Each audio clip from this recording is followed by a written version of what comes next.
sweltering hot day here in D.C., you know that you are once again putting your body where your ideals are and standing up to protect the most vulnerable.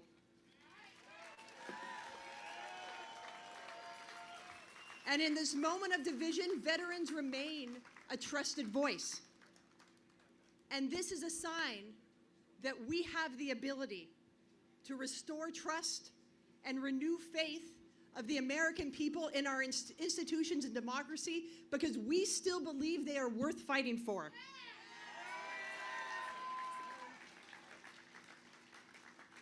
And while today we are uniting for veterans and veterans issues, you don't have to have worn the uniform to be a crucial part of our community. I see you out there, military spouses, who are the bedrock of our ability to serve. I see you out there, military children, who have served in so many other ways. I see you, parents, siblings, and providers. And if you stand with us, I will make this promise today that we will continue to stand with you. Thank you so much.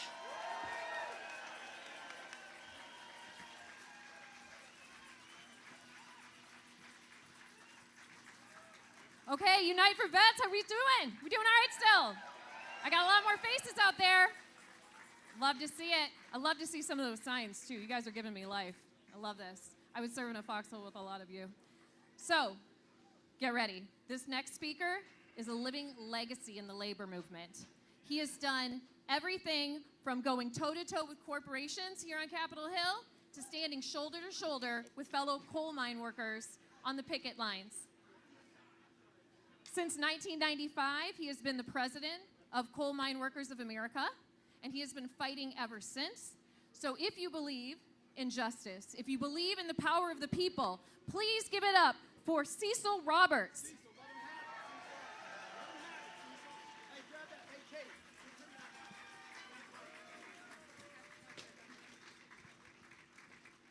Thank you very much for that wonderful introduction.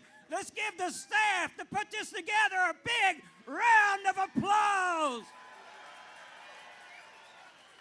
You're going to hear one of the best bands in America here shortly. Let's give them a round of applause. I got a question for all of you in the back. Can you hear me? Can you hear me? I've got a question for everybody here. Are you fired up? Are you fired up? Are you fed up?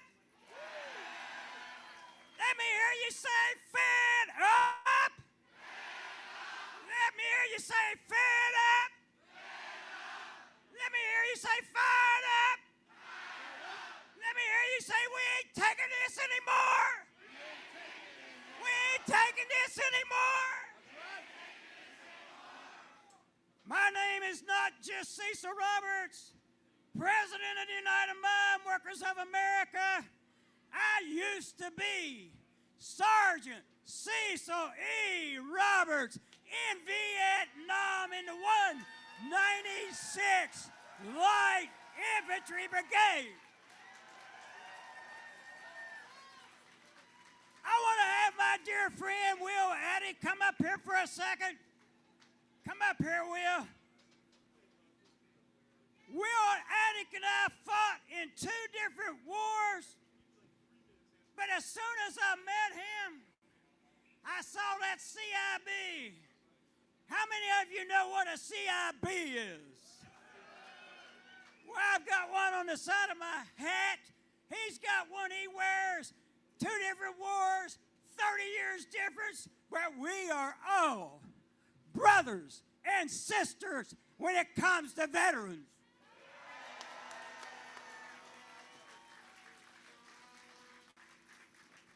When I first got to Vietnam, I want you to listen to this. Some people tell me I was never scared when I went over there. You're looking at a guy that was scared to death.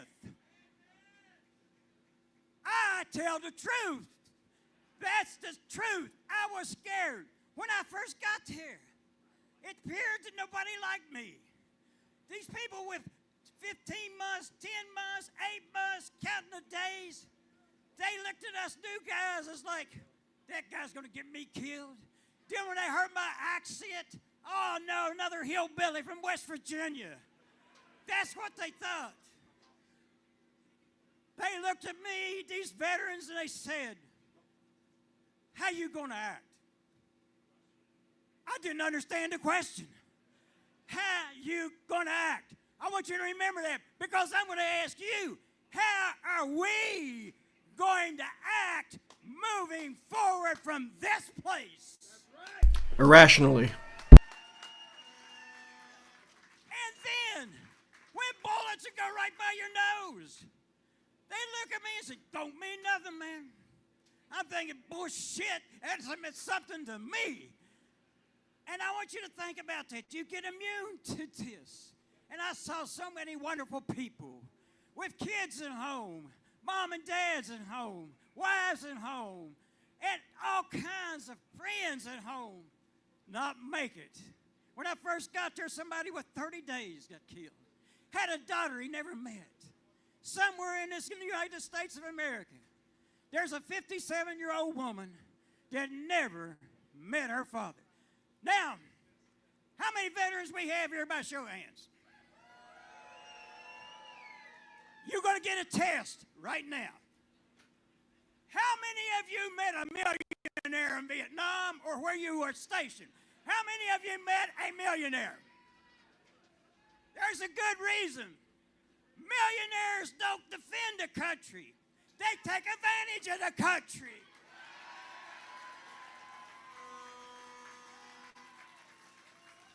And if there's people listening to this live broadcast, you can be mad, your feelings can be hurt, and I don't care.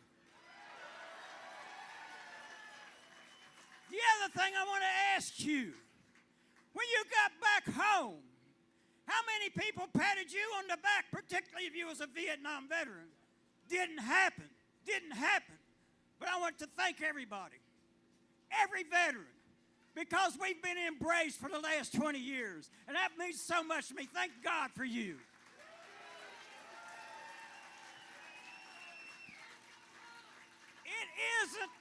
It isn't enough to come here and rally. This is a great first step. Abraham Lincoln said this is a country of the people, by the people, and for the people. It has turned into a country for the rich people who don't care about the rest of us. I'm going to tell you what we should be planning on doing. We should demand that every person who worked for the federal government and lost their union rights be restored right now.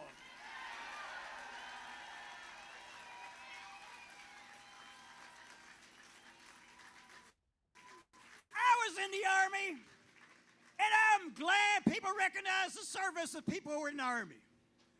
But we shouldn't be having a parade. We shouldn't be having a parade until every veteran has the health care they deserve.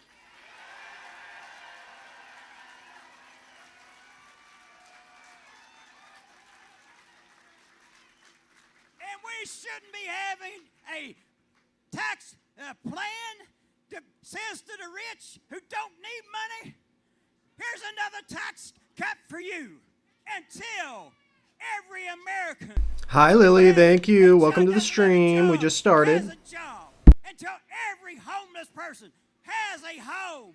We should make America great.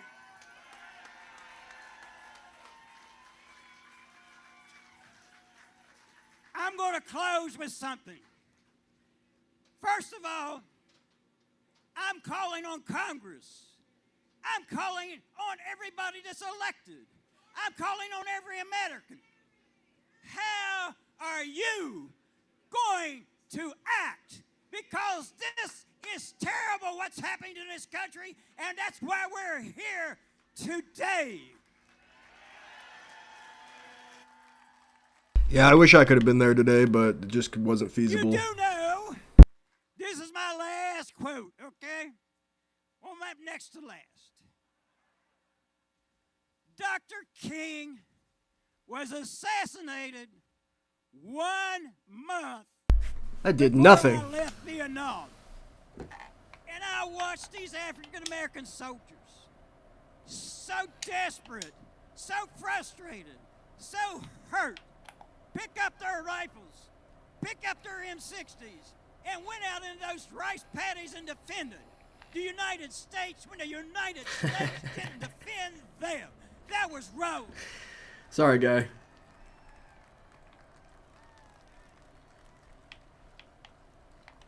This one will really challenge you. Dr. King, in the middle of the civil rights movement, said this to those who were being bitten by dogs. He said, listen to this. If you don't have something, not somebody, not your wife, not your daughter, not your mom, not your dad, something that you would die for, you don't have a life worth living. Think about that. This is the last one. It is strange that I jumped from Dr. King to Mother Jones. My great-grandmother and Mother Jones were friends, two great radicals, and I'm so proud of our heritage. Nice. You may not know this history, but when you leave here today, read it. How many of you heard of Ludlow? At Ludlow, the gun thugs came off the hill after taking a machine gun and firing into the tent colony all day long. Sometime in the middle of the day, they cut a 12-year-old boy in two. Later in the day, they murdered the leader of that tent colony. And then they set those tents on fire and burned 13 women Shit. and children alive. Shit. That happened. That's part of our history. Oh my god. Mother Jones did not quit. She Got called him. for a Got rally him, in stupid. Trinidad, about Easy. 15 miles from the Ludlow site. I was never She worried at looked all, out on a chat. crowd probably twice this size. And she looked at them. Take this with you when you go home. She said, sure you lost. Sure you lost. But they had bayonets. And all you had was the Constitution of the United States of America. And then she paused. Let me assure you, any confrontation between a bayonet and the Constitution, the bayonet will win every time. But, you must fight. You must fight and win. You must fight and lose, but you must fight. What must you do? You must fight. You must fight. You must fight.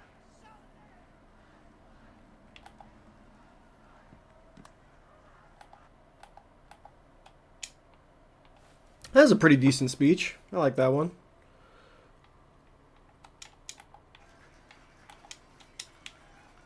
Old man's got spirit. How the fuck do I get on top of this mountain? Is it that mountain? It might be this mountain. So, thank you, Mr. Roberts, for that moving speech. Thank you to my fellow public servants in the crowd for the work that you are doing. And thank you to our veterans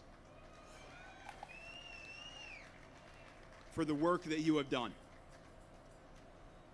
So my name is Matt Stevenson. and I'm Embrace the proud dolphin. VA primary care doctor.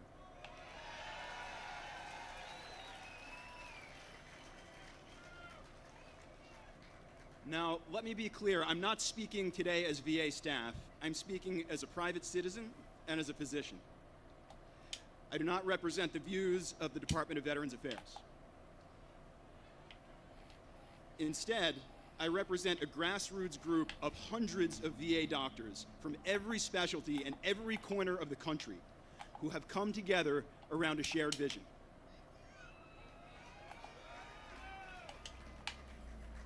Together,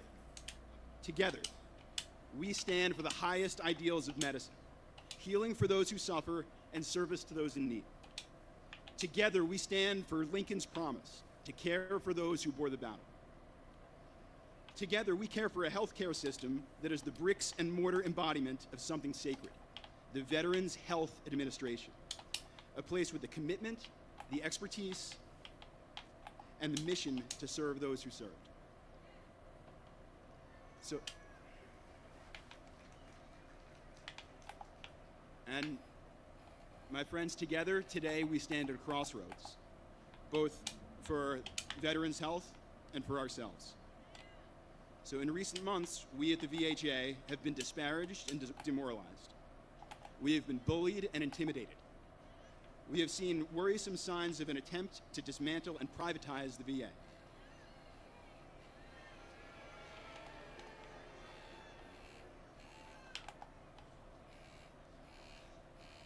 And in the face of these unprecedented stressors, many of us, I admit, are afraid. Not just for our jobs, but for our patients and for our values. But while we are afraid, we are not alone. We are not backing down. Together, we are standing up.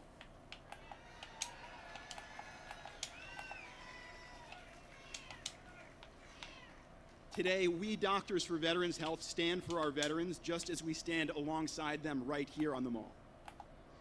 We stand for the oaths of our calling. We stand for a healthcare system which, despite what you may have heard, delivers higher quality at lower cost than any other system in the country. That's true. We love the VA. Now, can we do better? Duh. Of course we can. And of course we will. Because the Veterans Health Administration, like America itself, is what we in healthcare call a learning system. So accountable to Congress and taxpayers as well as to patients and family. So we VA doctors are curious, we are open to being proven wrong, and we are committed to doing all in our power to do right by the veterans and families we serve.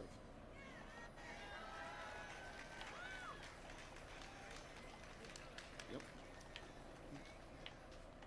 So it's this commitment to learning that has made the VA a hotbed for innovation, a research powerhouse, and America's largest health educator. And as a health educator myself, I'm going to pause here for just a second, though I know that the Dropkick Murphys have to get on. But this is a point. Hell yeah, bring them out. So every few weeks, or in a few weeks, as I do every July, I'll welcome a new class of residents from Stanford University to learn primary care at VA Palo Alto. And these young doctors represent America's best and brightest. They have hearts that we're called to serve. They have brains that I'd put up against any intelligence in Silicon Valley, whether artificial or otherwise. And every single one of them, like nearly every medical trainee in the country, will have the honor of learning their craft in a mission-driven, patient-centered, cost-effective, integrated American healthcare system. And every single one of them will be inducted as a part of their training in the art of healing the wounds of America's wars. Yep. And so, Fuck. Because these I'm all lessons alone out here. are Everybody else learned will died. not be forgotten. Fuck. I will never forget that. Oh, okay. Regardless of politics or season, You guys really let me VA, down. or rather, Veterans Health Administration itself will never die. It will live on as long as there are wars and wounds and doctors committed. Hi, Mr. Mumbles. Hi, Eliminate one of Raiders. us, and Welcome there to will the be an army stream. behind him. We're just listening to the Veteran Day speakers, or not Veteran Day, but veteran protest speakers on D-Day. and And chilling so while out. we are See disturbed what by happens. the events of recent months, we do not despair. Hopefully it doesn't get crazy. While we are dismayed by those I who doubt would it. dismantle this gem of American healthcare, we are not deterred. And while we are disappointed by those who would take this public treasure, built up by generations, by many hands, working long nights in dark hospitals, and sell it off in the name of choice. Let me know if there's any audio issues. I think you guys can hear the video just fine, but profit, or let me know if political I'm gain, quiet or or anything. perhaps out of loyalty to some ideal of private sector competition. We are not defeated, because if you want competition on a fair playing field, I have 3 words for you. Bring it Come on, can we make this? Can we make this, chat? Probably not. 22 seconds? And for you veterans, I have the same 3 words. Bring it on. Bring on your pain and bring on your suffering. Bring on your trauma and your addiction. Oh, come on. Bring on your homelessness. Let's go. Bring on your toxic exposures. Bring on your cancer and diabetes, your amputations, your wounds of war, and your disease of the heart. We are here. We are waiting. We have been preparing our whole lives for you right now in this moment. Because we know, Nope. we know what you know. We know what you know.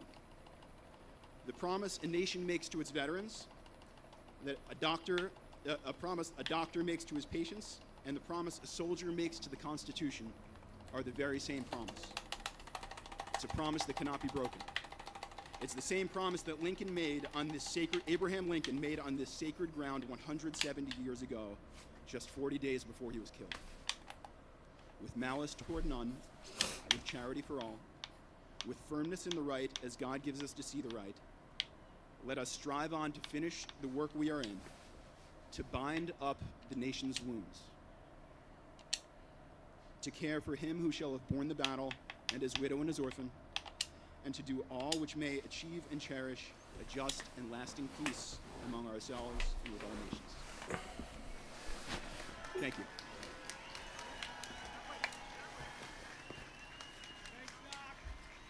Is this working? Thank you, Doc. Y'all know what time it is? All right.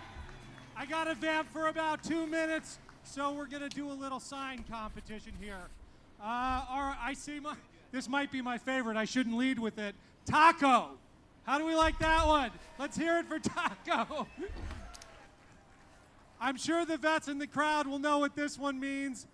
Foxtrot Delta Tango. Can we guess? Foxtrot Delta Tango. We got. All right, I'm trying to keep it not too political and a little PG. Stop this Nazi shit. Okay. That's true. Oh, there's a good one. Veterans you against know fascism. It's not bad when the teachers show up.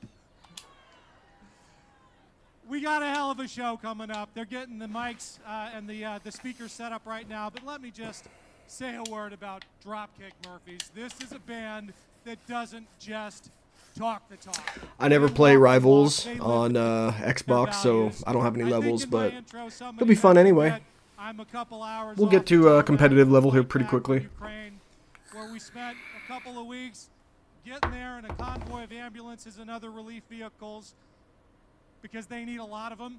The average lifespan of an ambulance at the front in Ukraine right now is 11 days. 11 days because Putin's military targets them. You want to know who was with me on that convoy driving an ambulance? Ken Casey of the Dropkick Murphys.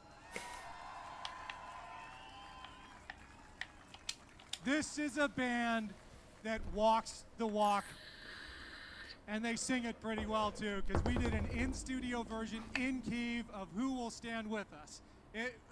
Keep your ears open, keep your eyes out. I'm sure that's going to come out soon, but I will share with you my small part in that. We obviously had Ken doing the lead vocals, and we had a bunch of military vets, U.S. military vets in that convoy. Appreciate everybody for showing up. If you want to continue to support veteran content, go ahead and give me a follow. That'd be dope. For the Ukrainian version of Who Will Stand With Us. Love you. Kisses. And at one point, Ken put his arm around me and he said, "Hey, buddy," Ken as well. He said, "Hey, buddy, I love your enthusiasm, but can you back away from the mic a little bit?" All right, we're going to give the band another minute. How are we doing, team? We're good to go. Dropkick Murphys! Hey, let's go. I love the Dropkick Murphys. I've seen them a couple times opening up for Floggin' Molly. They're a good band. They're fun. Are you ready to get loud out there? Are you with us? 'Cause we're with you. Oh yeah. Dropkick Murphys to background this match. I'm down for it. When the cooks they work, we gotta work. Not once, not twice, but 10 times more. When the robbers they walk, we gotta walk. Not once, not twice, but 10 times more. When the enemy labors, we gotta labor. Not once, not twice, but 10 times more. When the thieves go marching, we gotta march. Not once, not twice, but 10 times more. Not once, not twice, not once, not twice, but 10 times more. Not once, not twice, not once, not twice, but 10 times more. We gotta walk and talk and fight. Not once, not twice, but 10 times more. When the bullies go hiding, we go finding. Not once, not twice, but 10 times more. When the rats win battles, Got your ass, bitch. not once, not twice, but 10 times more. Not once, Come on, get on this fucking car. I believe in you guys. Come on, come on, come on, come on. not twice, not once, not twice, but Come on. times more. We gotta walk and talk and fight. Not once, not twice, but 10 times more. What up, Spot? Thank you for joining this stream. Oh yeah, Dropkick Murphys are here for the Veteran Days protest. Not Veteran Day. I keep saying Veterans Day. It's D-Day. It's the veterans on D-Day. Not twice, not once, not twice, but 10 times more. Not once, not twice, not once, not twice, but 10 times more. We gotta walk and talk and fight. Not once, not twice, but 10 times. Storm is almost too easy. She just fucking melts people. Not once, not twice, but 10 times more.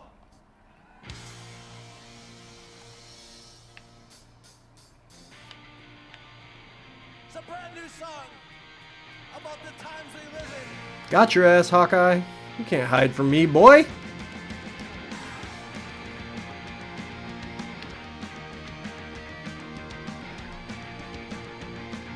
Sound quality's not that great, but whatever. Centuries in every country, we face the wrath and felt the pain, and the tyrant sword and the henchman's boot for another rich man's gain. Gotcha, bitch. Quest for wealth and power, they stomp us down with great disdain. Beneath the false god's banner, in the name of all that's made. Through crime and crusade, our labor it's been stolen. Sabaton has a grip on my autism. That's fair.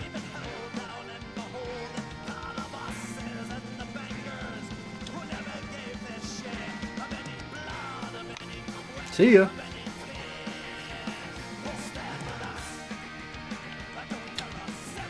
Gotcha.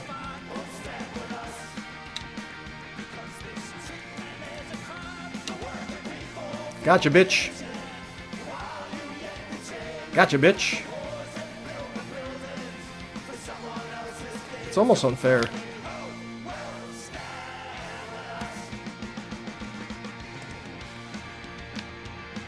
See ya, bitch. God, I love Storm sometimes. See ya. Deleted.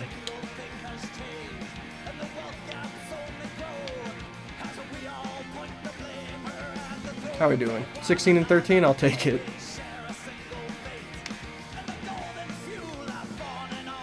That's a nice ultimate. That'd be sad if you died. Bye.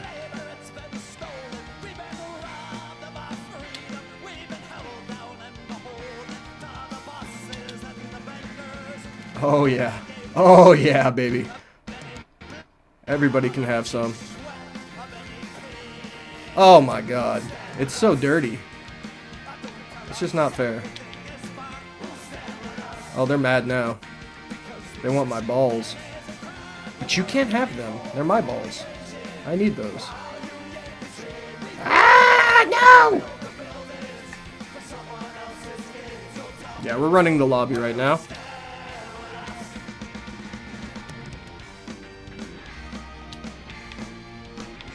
Ah! No! There's too many people. Where's my backup?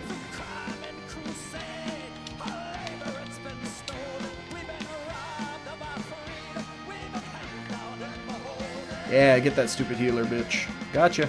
Oh, behind us. Mantis, hello. Anybody? Anybody? Hello, Mantis, hello. Anybody?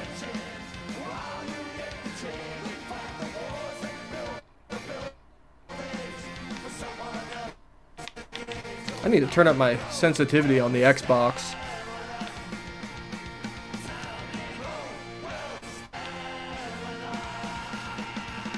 Yeah, we got this one.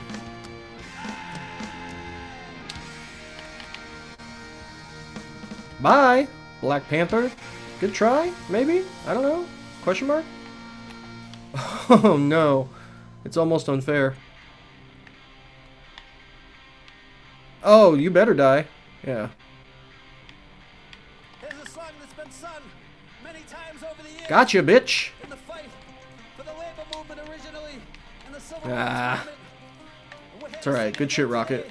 For the fight of this generation's lives.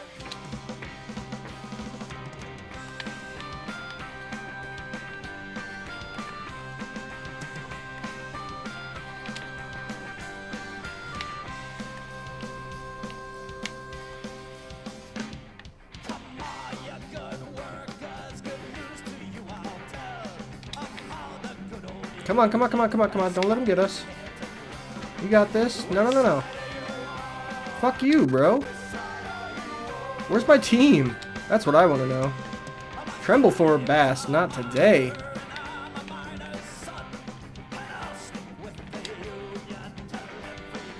Got his ass. Okay. No, where you going? Where you going? You're going nowhere. Not today, son.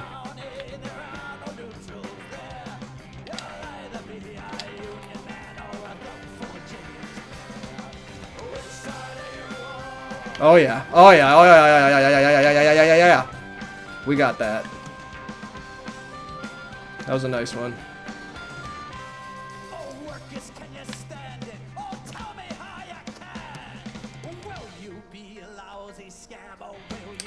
By the way, I'm a healer. I don't usually do damage, so this is new for me. Whoo! 37-25. I love it.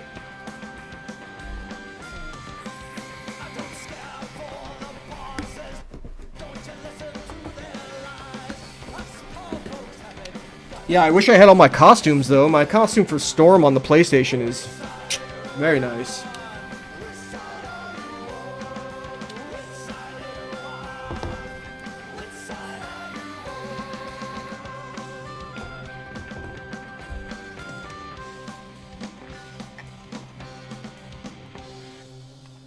I'm not buying the Battle Pass on Xbox and on PlayStation.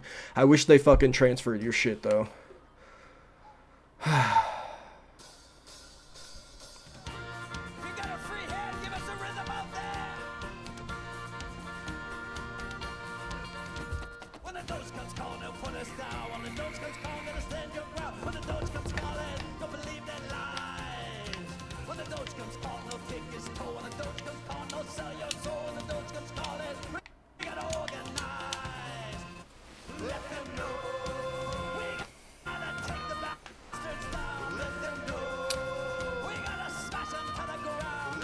This is great. Two of my favorite things, Irish music and veterans coming together. This is built for me.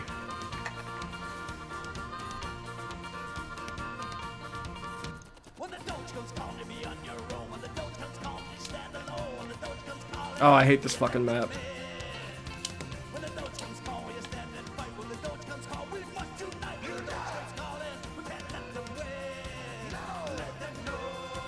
I don't have ADHD.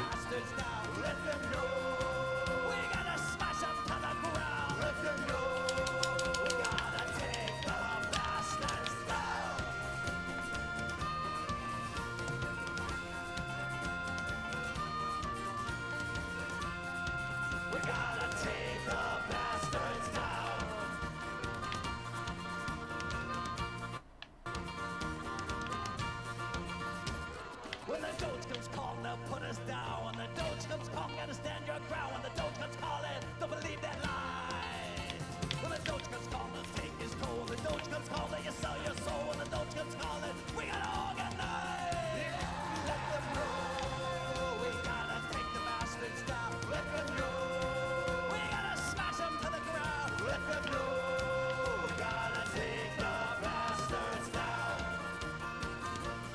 Oh, he got me. I'll give him that one. That was good. I should have had that. I'm not really good with Rocket, though. I'm really just using it to give the boost to Penny here. But I might switch off if it's not going well. Rocket's easy. He's just boring. How's it going, everybody? Oh, I want to go Invisible Woman, actually, because I want to push people in the hole. That's the best Thank fucking you all thing. for, Damn. inviting us here this Someone afternoon kill me! to stand with you all and protest for what is happening to the fine people Look who at have this. served this country Just hold LT. so proudly. And we've always stood with the vets, and you know what? The vets have always stood with the Dropkick Murphys. So we're here Hell yeah! together, and Let's go Dropkick Murphys. I love you. we consider ourselves patriotic Americans, and when shit ain't right, we're gonna speak up. You know, so that's what it's all about. And guess what? Shit ain't right. Well, It's FUBAR. Shit is fucked up beyond all recognition, actually. we want to do a song now that's dedicated to all those that fought in the Great War, and it's a song that we collaborated on with the great Woody Guthrie many years after he passed away. We took his voice, we put it on this song. When we were in the studio recording it, we were doing backup vocals. We had Woody's grandson in there with us, so we're in the studio singing along, and you can hear Woody in our headphones, and Woody's grandson's beside us. And we're singing Gotcha, the song. bitch. Man, how lucky are we to take part in any protest and any resistance when it involves standing up for people. So thank you guys, and this one goes out to anyone who has a family member. That was the worst fucking placement I could have done. God damn. What is wrong with me? I see you. I see you. You're not doing shit. Fuck off.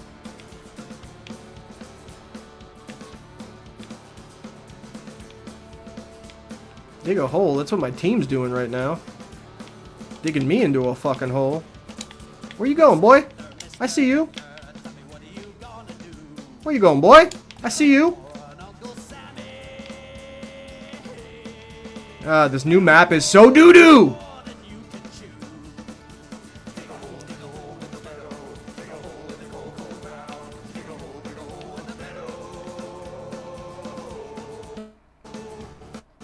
I'm sorry, Punisher.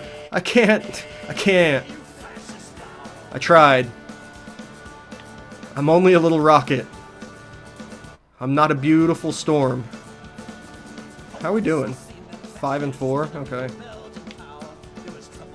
It's not much killing going on here, man. Oh, we got a double team back here. We gotta save Penny. She's getting fucked. Ah! Alright. I think I'm over the rocket thing. Our Penny's not that great. How many healers we got? Just 2. Come on, Jeff.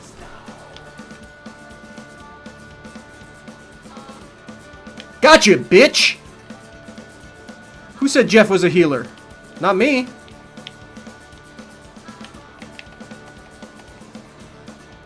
Who said Jeff was a healer?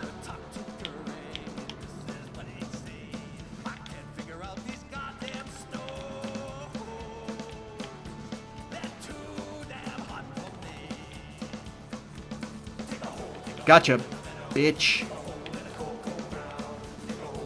Come on.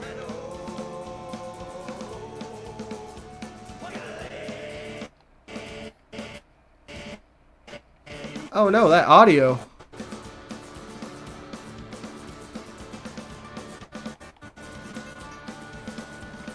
By the way, guys, we're watching this on the Midas Touch broadcast. Go ahead and give them support. They don't need it, but it'd be nice anyway.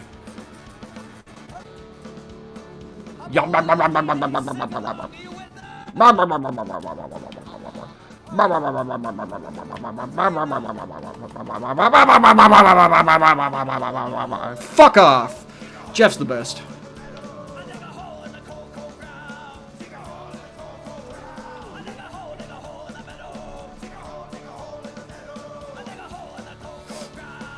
Easy peasy. Who said Jeff was a healer? Not me. Not me.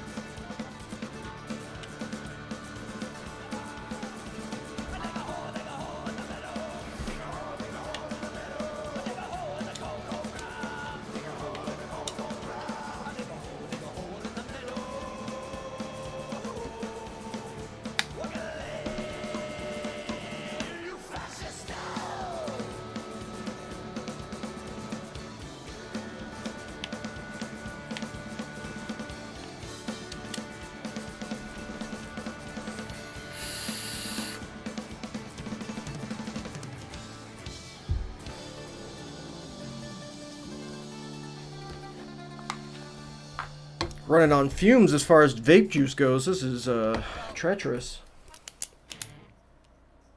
Another great protest song that Ken mentioned, by the way.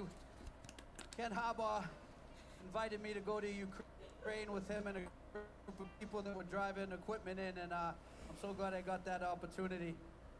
And there's a Ukrainian band that I got to know a few years ago, you know, online, and we had just put out this next song, and they asked us if they could do a version of it in Ukrainian, and they couldn't get into a recording studio because at that time the Russians were just on the outskirts of Kyiv. So we sent them this music for this song, and they sang over our music in Ukrainian, and got to come back on this trip and see them. A couple of them were on the front lines. No gooning over Loki. And I got to sing in Ukrainian, and Ken sang in Ukrainian. Ken, you don't have a bad voice, you just have a loud voice. That's not a bad thing. That's not a bad thing. Anyway, another protest song. You know it. It's called We Shall Overcome.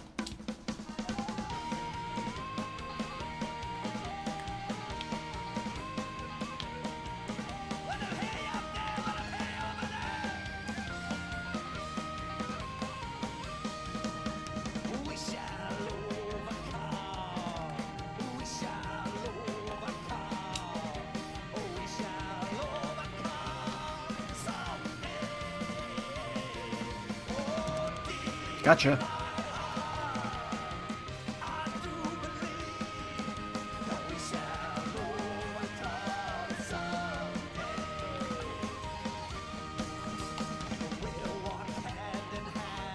Come on, come on, come on, come on. I need some help here, bro.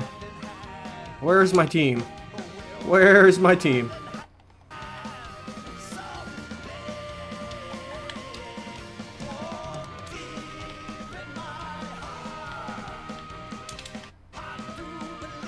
When in doubt, Jeff it out. Sometimes you just get stuck with some children on your team, and that's just how it goes.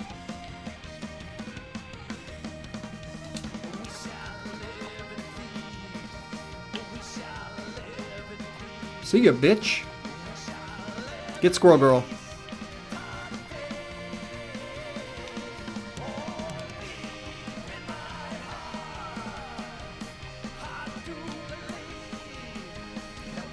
God, Jeff's so good. Oh no, not me. I'm a good boy. But I'm a good boy.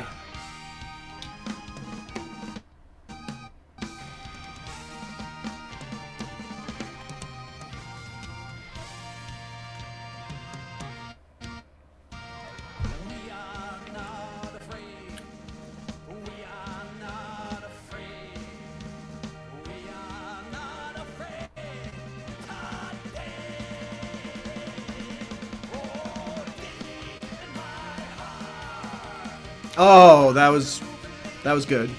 They melted me as soon as I got them.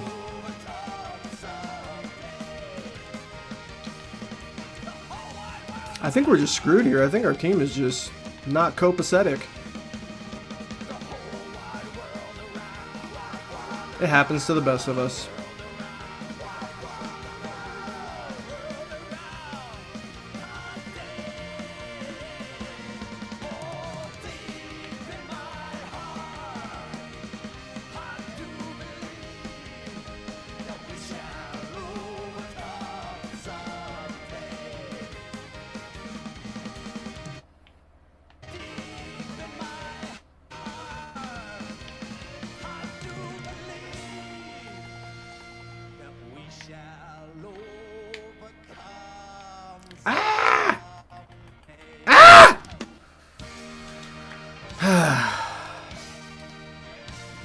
Yeah, it's not looking good, chat. I think this one's fucked. That's alright. It happens. Oh, we got another one to go. Oh, no. Well, we've been trying to keep it in the protest mode, and we're going to play one that's... So Jover. That is correct. People like, and a lot of people asked for today, if that's alright. The song's called Rose Tattoo.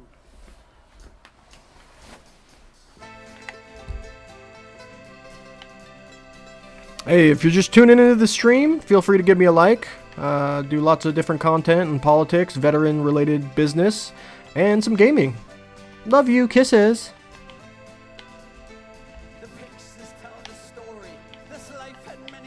What are we doing? We going this way?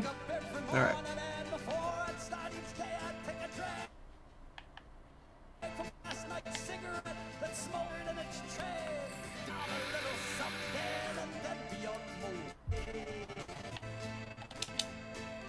Everybody says they support veterans until it comes time to follow them on Twitch, you know what I mean?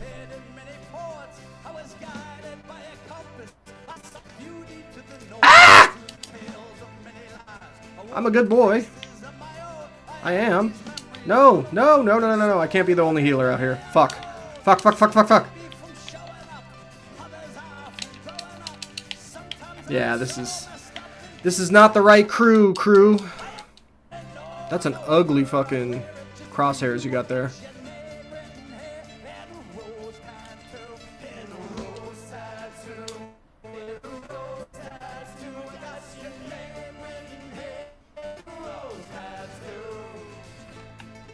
Come on, get him, guys. I got you. Fuck this, we're going invisible.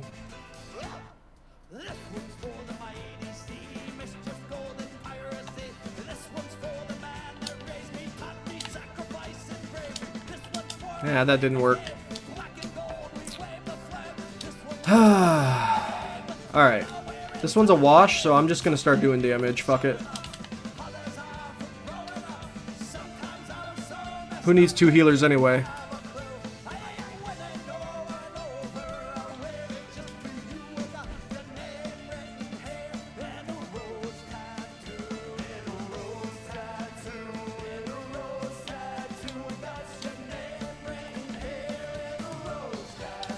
Come on, come on, come on, come on. Come on, guys. Fuck you, Squirrel Girl. Holy shit. Fucking A.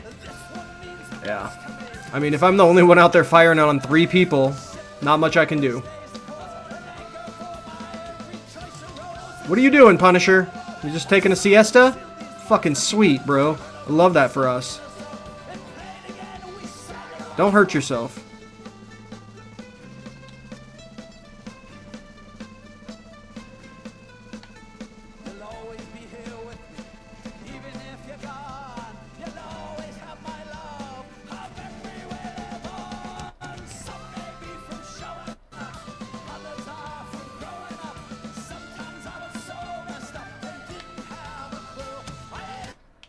Somebody kill Squirrel Girl, please. Don't worry, I got this. Maybe? Nope. Where's my team? Why are they not on the fucking point? Oh, because Punisher's taking a siesta, that's right.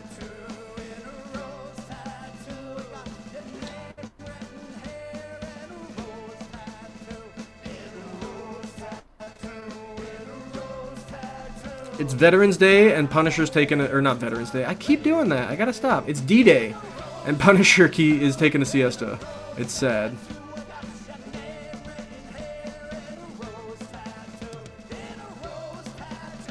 You know what? Fuck it. It is Veterans Day. It's Veterans Day 2.0, okay? We get 2 days now. Fuck y'all. Squid said it. It must be true. Yeah, this team's cooked.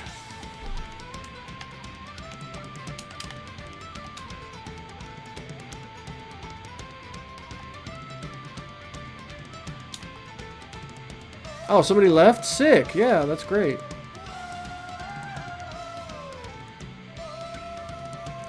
Veterans Day, Pride Month. The Navy's never been as so powerful.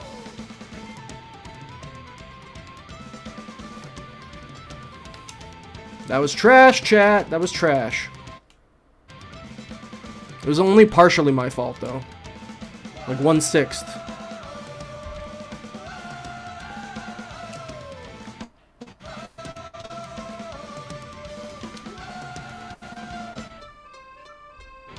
Fidelity on that video is tough. See if I turn my Wi-Fi off, if that helps at all. Listen, there's been a lot of talk today, so we're gonna leave that to the experts. Just to say that, We love and respect everyone here and everyone that serves their country and everyone who has family and everyone who's willing to do the hard thing and show up and protest and make their voices heard. I want to especially dedicate this to two guys that I really respect, that really showed up when it really mattered and weren't afraid of the people that were in charge. My boy Harry Dunn out there who came to Ukraine with me. Let's go!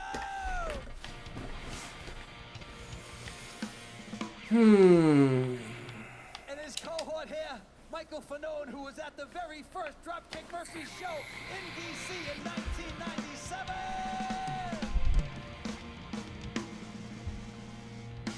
Proud to know both of you. We're gonna play one more new song and we've never played it before live. So you ready for that? All right. If it sucks, just let's try to keep it between us. All right. All right. All right. Here we go.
Gotcha, bitch.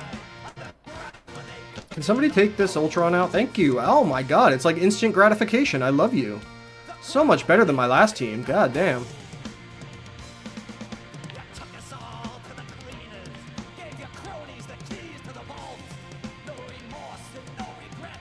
Being a good Loki is all about standing back and finding angles.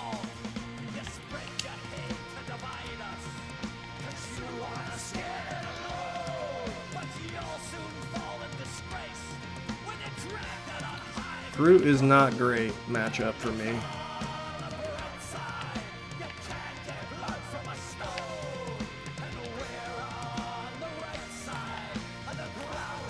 Come on, get him. Come on, come on, come on. No, I got the ultimate. Hit him, hit him. Hit them! You guys are killing me. What a waste.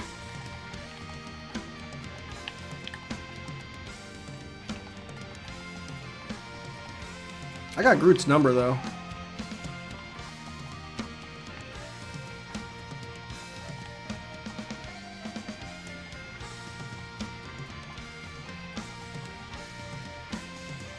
Five-player kill streak.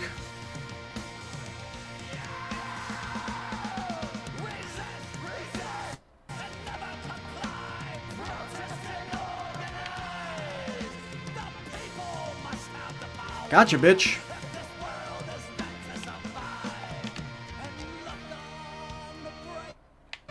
Gotcha, bitch.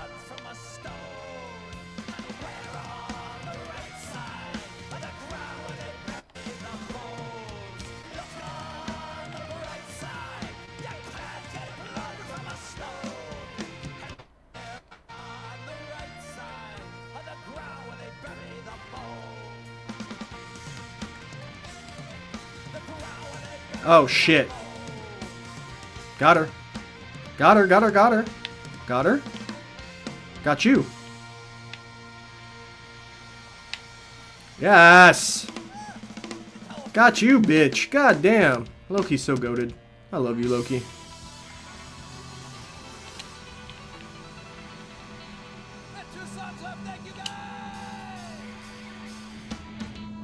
Hell yes. Let's go. I'm an asshole, for sure.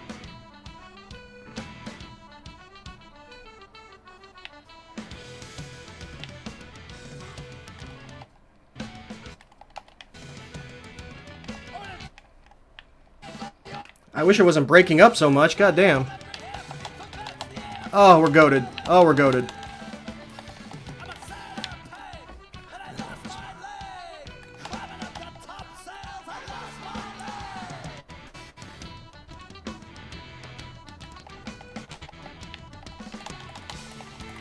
Fuck you, Venom. Holy crap. I'm deathless this round. That's awesome. I mean, I expected that. Oh boy. Here they come. Where's my team? Where's my team? Hey-oh.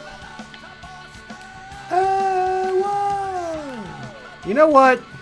Fuck everything you stand for. How about that? Bye! Bye! Everybody have some. You too. Fuck you.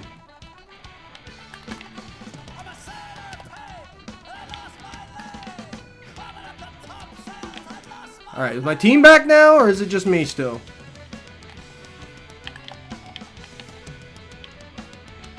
What are you gonna do? Venom, what are you gonna do? I'm in that ass.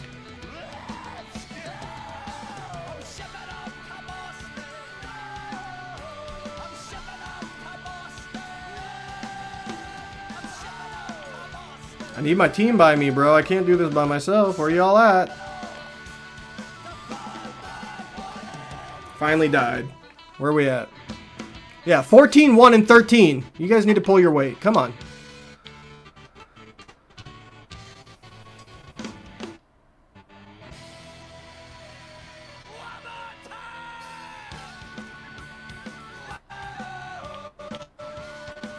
God, that's choppy. Why is that video so fucking choppy?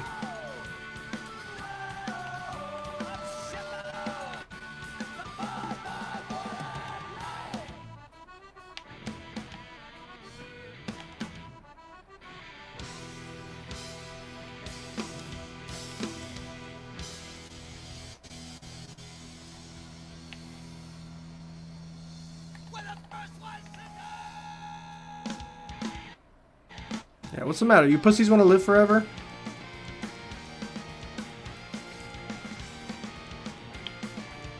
Fuck you, Black Widow. Give me your powers. Oh, that's not what I wanted. Okay.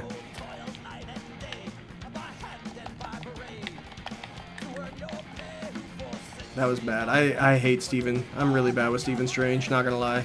I never use his ass. Give me Loki back, please. Oh no. Did we lose the video fully? Oh no. I think we lost video. Sick. Whatever.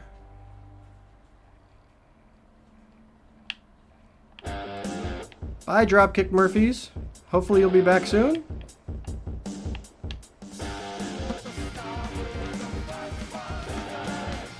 Alright, Midas Touch. I don't know what you're doing, but your producers are going wild. Gotcha, bitch.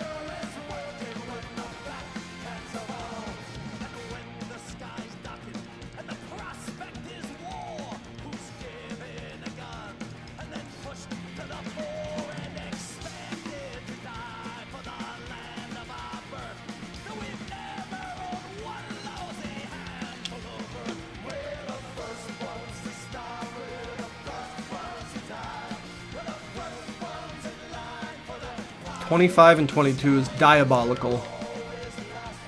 With one death.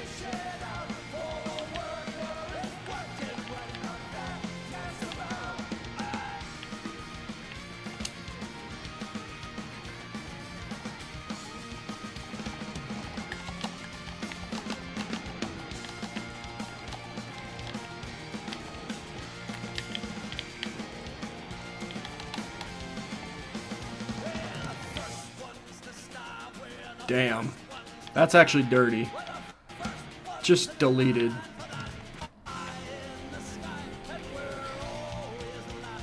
Easy business.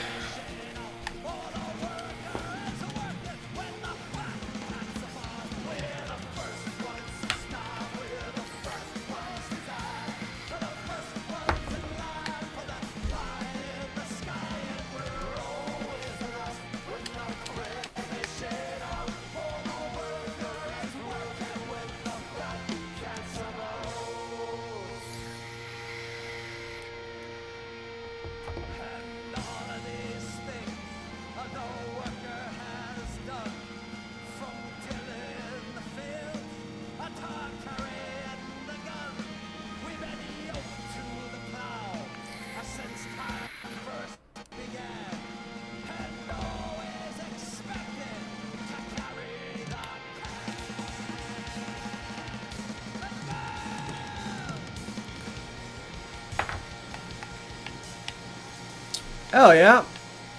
That's pretty good. I like that. I'm gonna go Jeff the Shark. Or do we want to go Namor? Yeah. Bring out Brucey. Give me that Bruce shit, please.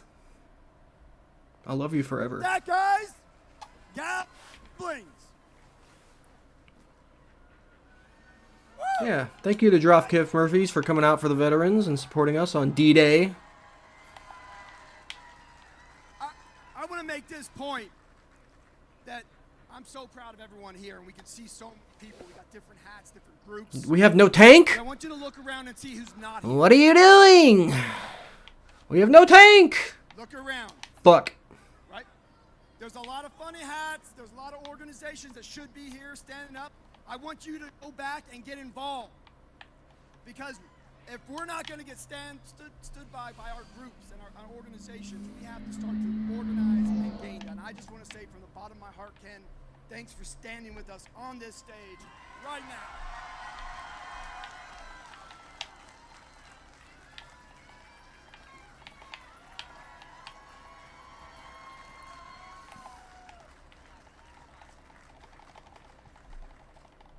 Fucking Gotcha. Dropkick Murphys! My Irish heart right now is beating 1,000,000 miles an hour. That was amazing. I think we got a party going now. I think so. I think they can hear us. What do you guys think? I'm sorry, what was that? Can they hear us? Oh, are we gonna spawn camp these fools? Let's go. Hell yeah, they can. Like Will said, this is no longer just a moment. This You is guys the can't do movement. anything? I need you to stay involved. I need you to get involved at community level, all the way up. Look to the person to your left, to your right. Where's my team? We are here together. Power is for Where's the my people. team? Yes. I thought we were gonna spawn camp Never them. You guys didn't want to underestimate play. power, people. Stay connected. Get to know each other. This is why we are here. This movement would not be possible if it wasn't for the Are you trying to grassroots snipe me? Wow, you are This is doing an now awful spread job across of it. 50 cities across the country. We need to keep that momentum going. Sir. So when you Sir. leave here today, Go back to Roblox. Stay involved, Sir. stay connected, and stay in Sir. the fight. This is not your game.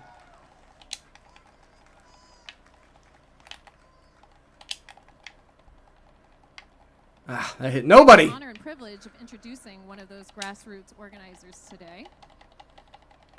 Is he here? Good. I'm dead. Yep, I'm dead. Okay. I don't know if we're ready. Where's for my it. team? It's cool. At least It's a the sun's team-based not out game, bro. kicking our ass Can't do it all. anymore. Can't do it all. Okay, we got Carlos. So again, It might be that we don't have a tank. I want to give it up to the people that are really Just making the work happen at the community level. We will not thinking be able out to do loud. without them. We appreciate them so much. I want to introduce Carlos Alvarez.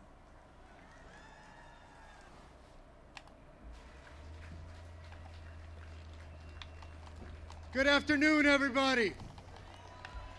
Let's give it up for the Dropkick Murphys. I think I drew the short straw and I have to follow that somehow. My name is Carlos Alvarez Aranjos, and I'm the founder of American Opposition. It is my solemn honor to stand here on the National Mall, a place where our country has so often been focused in moments of conscience that demand national unity. Today, I'm humbled to speak before the greatest gathering of veterans in this country has ever seen. As we stand here in this sacred place, I am proud to report that we are joined by our fellow citizens at 204 events nationwide. Let's go. Those events are the product of a partnership between American Opposition, 5051 Veterans, and Indivisible. That partnership began with our call for a National Day of Protest on February 5th, and it has spawned a movement. Tens of millions of Americans have joined us in the fight to save our democracy. Yeah, the man's a little passionate. I'll give him that. We're united in common cause because we know that this moment is challenging us to fight for a nation worthy of the sacrifices made on its behalf. True! The sacrifices you've made. You did not choose comfort. You did not choose ease. You chose duty. You chose to stand watch while the rest of us slept. You signed your names onto a blank check True! and told us we could cash it for any amount, up to and including your life. lives. True. Very true. There is no flag, nor anthem, nor holiday that can fully capture what your service means, because your sacrifices gave those symbols their meaning. Your contribution can only be considered in terms of the human tolls. We got that one. In the nights Nice. you spent far from home. In the And I brothers ran the and lobby on sisters damage. Let's you go. lost. In the pain you carried back with you when the battles ended, but the burden remained. Yours is American citizenship in its purest form. But today, our sacred commitment to honor your sacrifice is being betrayed. Not by bombs or bullets, but by cowardice. By those in power who are trying to fund their political priorities at your expense. My question is simple. How dare they?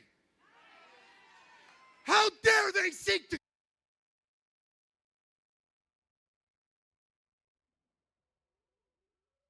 How dare they reject your pleas for help when their power is a product of your sacrifice? A nation that neglects its veterans is a product of your sacrifice. A nation that neglects its veterans is a nation that has lost its moral backbone. A government that breaks its promises to those who served cannot be trusted to keep its promises to anyone else. Today, we say enough. Enough lies. Enough greed. Enough excuses. We will not allow a single veteran to go without care while billionaires get tax cuts.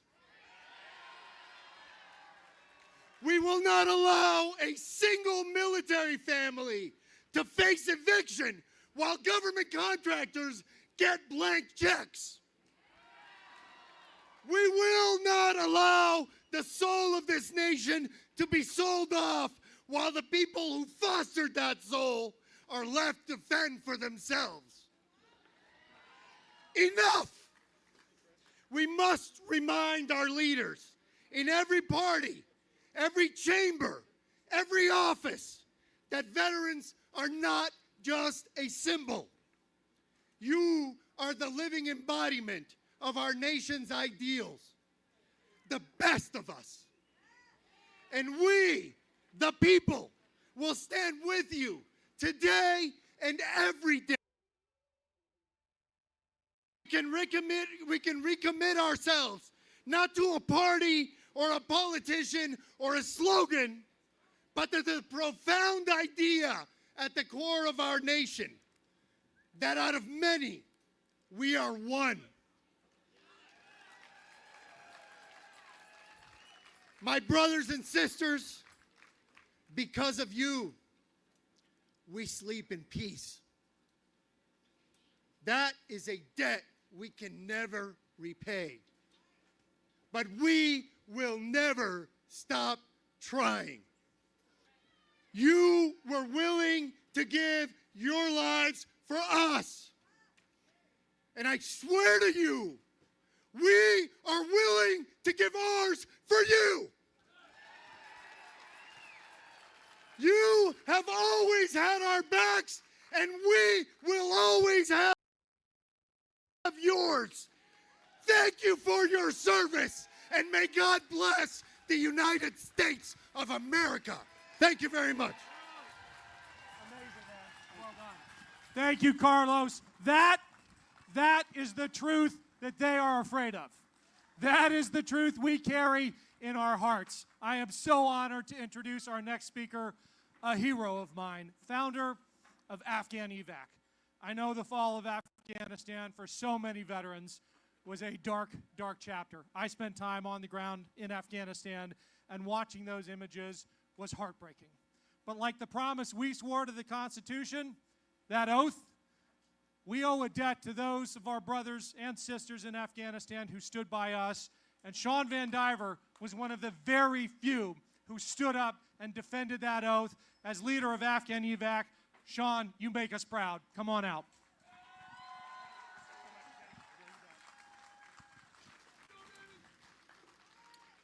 Thanks so much, Ken. Hi, folks. My name is Sean Van Diver, and I'm the president and founder of Afghan Evac.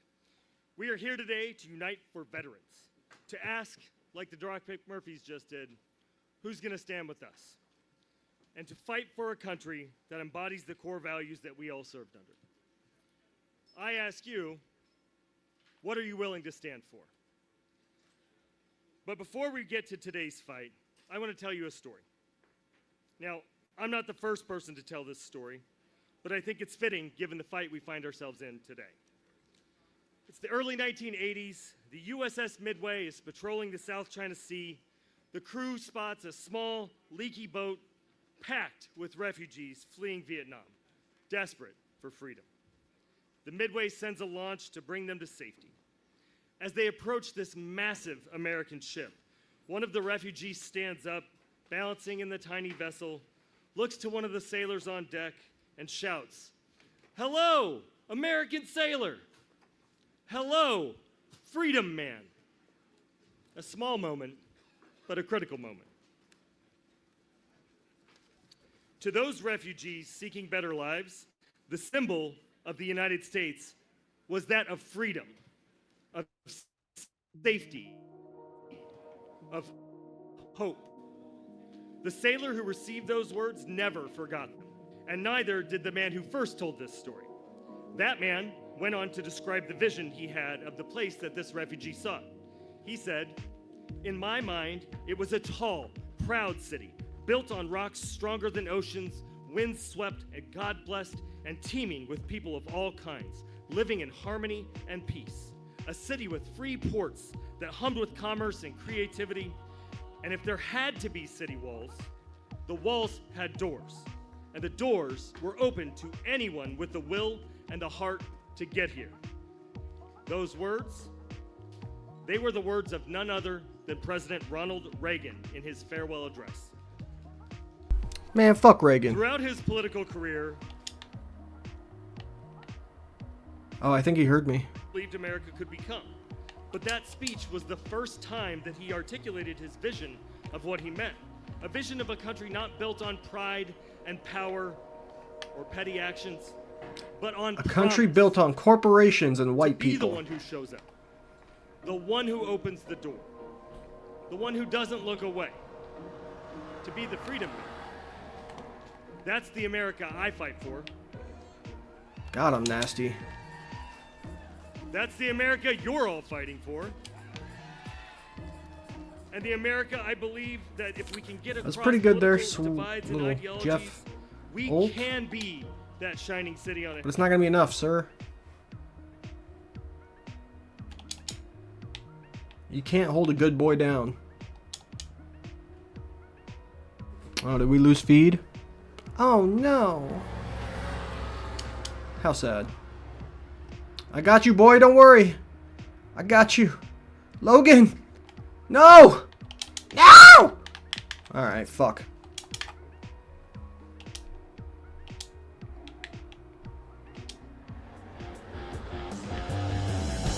More to come. What more is to come, though?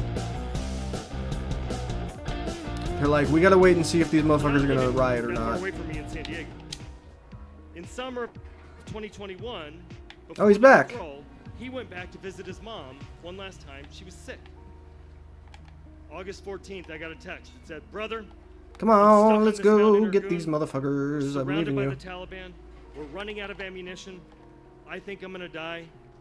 Will you grant my last wish and Gotcha, get my bitch. family back to San Diego?" Through my tears, I promised Lucky that I would.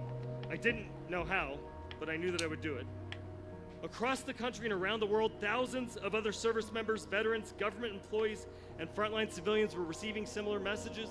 Many of you out here received those same messages. As the chaotic U.S. withdrawal from Afghanistan unfolded over the next 2 weeks, so many others like me and like you stepped in to help guide, advise, and support our allies in Afghanistan as they scrambled to escape a country that was actively falling to the Taliban. During those 2 weeks in August of 2021, and in every week in the nearly 4 years since, thousands of veterans and regular civilians came together with no budget, no roadmap, no invitation, just a fire in our chest that said, we owe them. We launched rescue efforts, we found housing, we reunited families torn apart by oceans and red tape. We met them at airports with open arms and car seats. Sue Storm is so fucking nasty, bro. Walked them into rooms, Oh my clinics, God. and classrooms. We need this to move, though.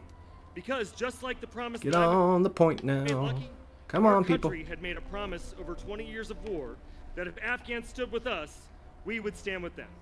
That by their service with us, they would earn a pathway to come Come on, build new guys. lives here. You stand on the point, it That moves promise was faster. made in the dust and heat of I know we combat like zones, killing things, whispered but... through interpreters' headsets, sealed in blood, sweat. Oh, hi! Fuck off. The promise. Jesus don't leave anyone Christ. But when the last planes left Kabul, that's exactly what we did. Bitch, Afghan evac was born. who do you think I those is? chaotic weeks after Kabul. Fuck you! Our real work began in the Oh, aftermath. that's a lot of people. Yeah, we're dead. Because although the planes had stopped, Where's my calls team? had not. Terrified voices, desperate texts, children in hiding, mothers begging us not to forget them. So we kept pushing. We demanded that our government step in and complete the job. We built a movement from the ashes of failure because our friends deserve better. And what resulted was the safest, most secure legal immigration pathway our country's ever seen.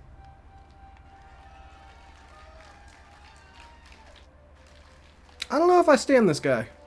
In the last 4 years, nearly 200,000 Afghans have resettled in the United States through the efforts of the U.S. government partnership that Afghan evac and hundreds of organizations built, working together in shared vision.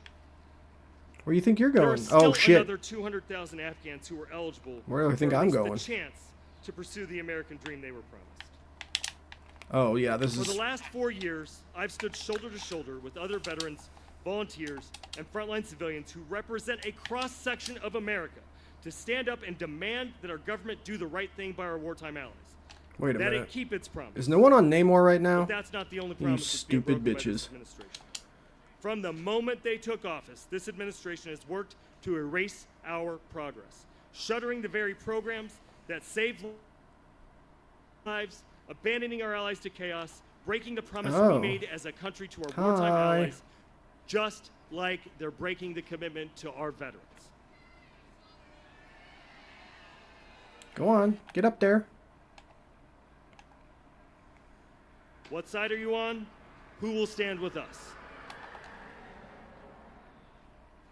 My answer is I'll stand with us. I'll stand with you. I'll stand with them.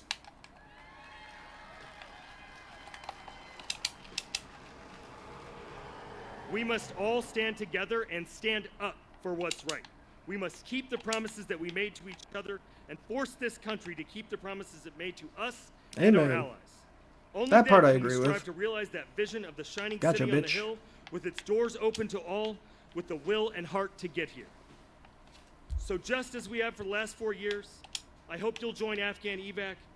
I hope we'll continue to push this government to do what's right, to keep its promise, to stand with us. Nice.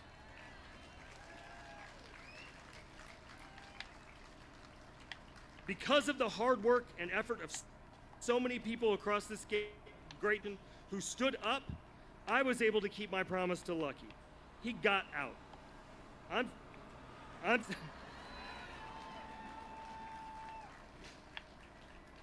I'm standing here with all of you today to demand that my government, our government, keep the promises they make to our wartime allies, to our veterans, and to the world.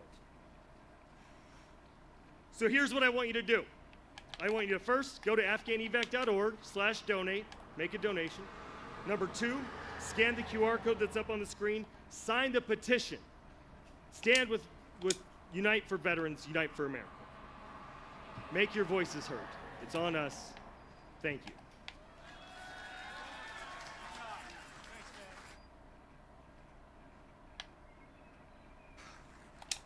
Our next speaker needs no introduction, but I have the mic and it's what they pay me for, so I'm going to do my best. Senator Tammy Duckworth. Senator Tammy Duckworth. Oh my God. Can't wait. Has sacrificed so much for this country on a battlefield in Iraq and in that building right there. And she is the only elected representative who's taken this stage today. Oh my God. That tells us something. You know what? Words fail me. I'm just going to hand the mic to Senator Duckworth.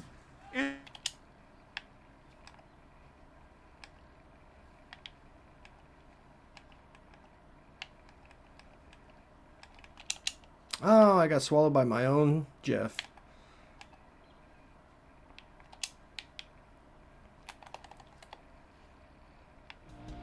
Get on the goddamn point.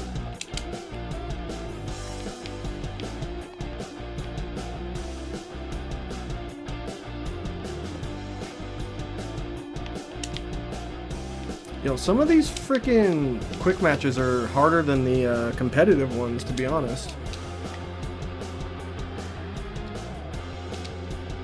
36 assists, goddamn.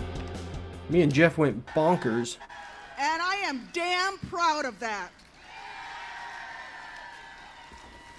I am here today because, like you, I love this nation. In fact, I love it more than I do my own life, which is why I was willing to lay down my life to defend this nation when this nation called, just as you did. I know.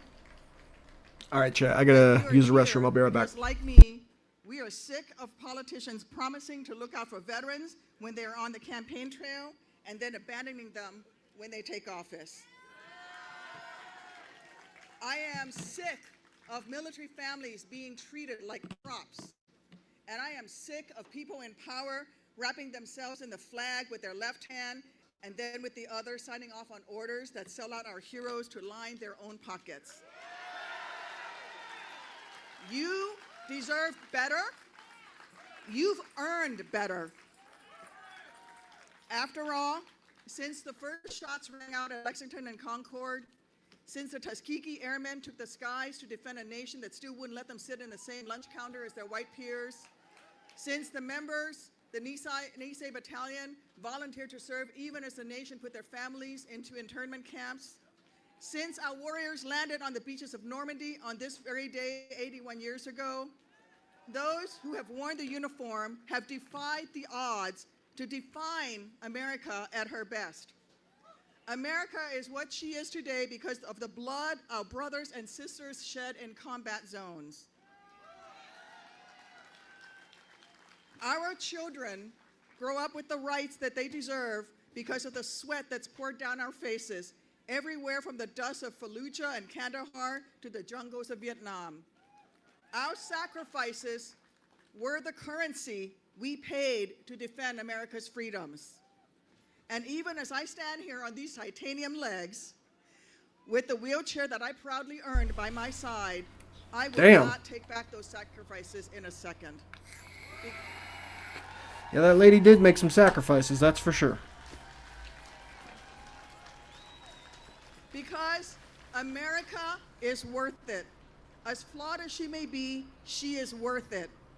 I know some of us here hung up our uniforms long ago, but looking out at you all, I see people who recognizes that in this perilous moment for our country, our mission today is not too different than what it was when we served in uniform. To defend the Constitution, to protect this democracy, to defend freedoms, and to keep our nation as strong as she should be. That is why each of you here today took off work, traveled from every pocket of this country, and showed up in this wonderful muggy heat today. Not even a dry heat.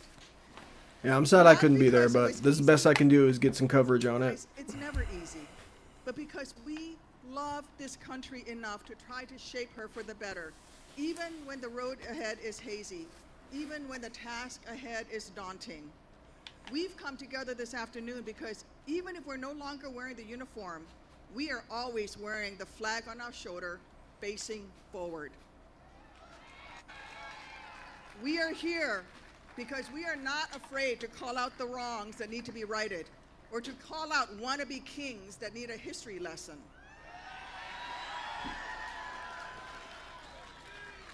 We are here because we refuse to see the democracy that we fought so hard for get dismantled. Bye. Because we refuse Where'd you to take let me, the Groot? health What the care fuck? and benefits our buddies rightfully earned be gutted. And because we refuse to let thousands of veterans who choose to continue serving this nation as federal workers be fired for no apparent reason. See ya, Jeff. Of the over 6,000 veterans this president has fired, it includes folks who were working at the Veterans Crisis Line, for God's sake.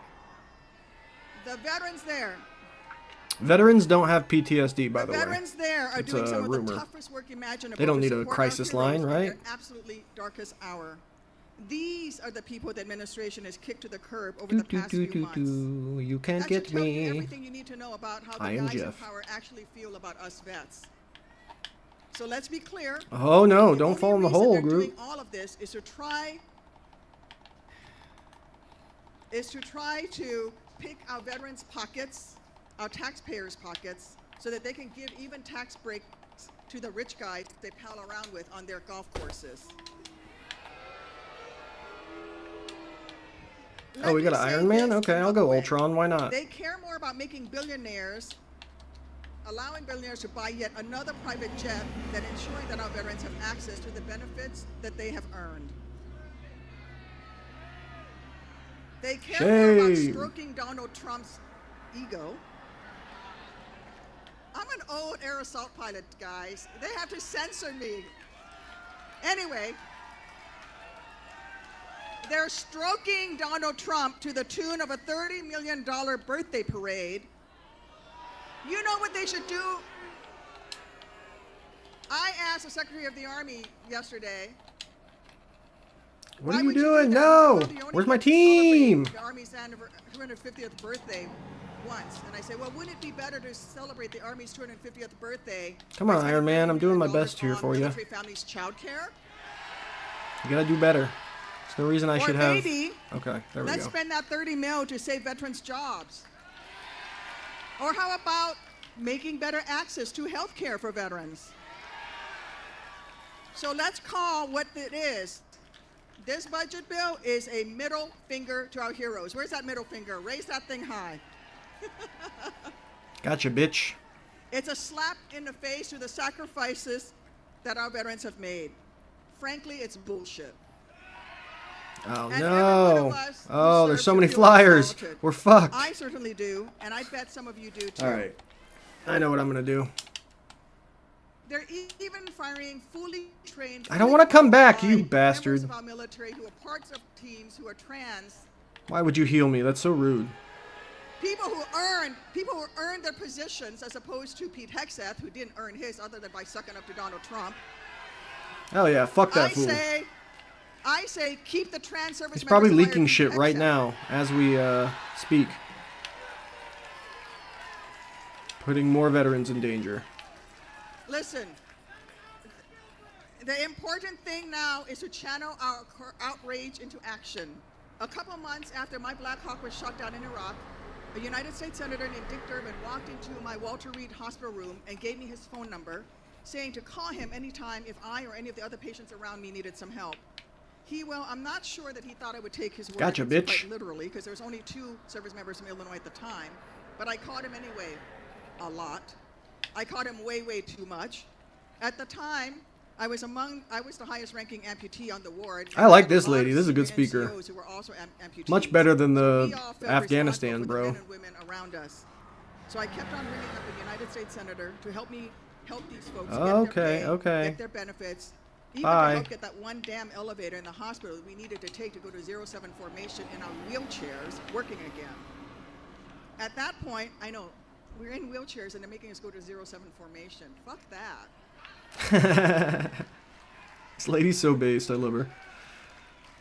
Fuck At that. that point, I was so early in my recovery that I could barely sit up for 15 minutes at a time.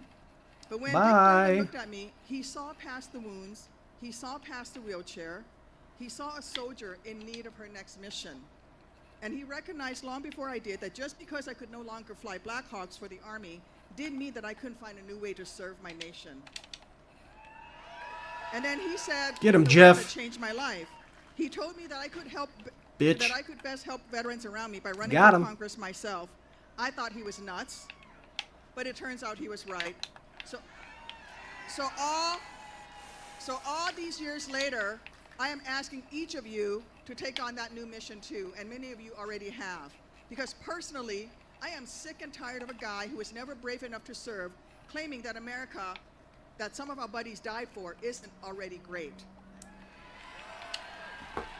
And it Donald Trump is a pisses me traitor to the off fucking Constitution. I that a don't know man why who cried anybody would burn respect spurs him. when his nation needed him the most, a 5-time Especially draft veterans. dodging coward who calls fallen service members suckers and losers. It pisses me off that that guy would use our heroes as political pawns to get elected, then screw them over so badly once he took office. True. 65% of veterans voted for Donald Trump. You fucking assholes. I love you, but goddamn, what is wrong with If you? you think our buddies deserve more than Got to have big their issues. healthcare ripped away because Trump wants to Hey, put another thanks, dollar Jeff. into a rich guy's pockets, well then I need you by my side. No, we gotta take Let's this make shit. Come on. sure- Come on, come on, Let's come make on. sure Let's that our fields go. of fire overlap in We this gotta fight. move this point.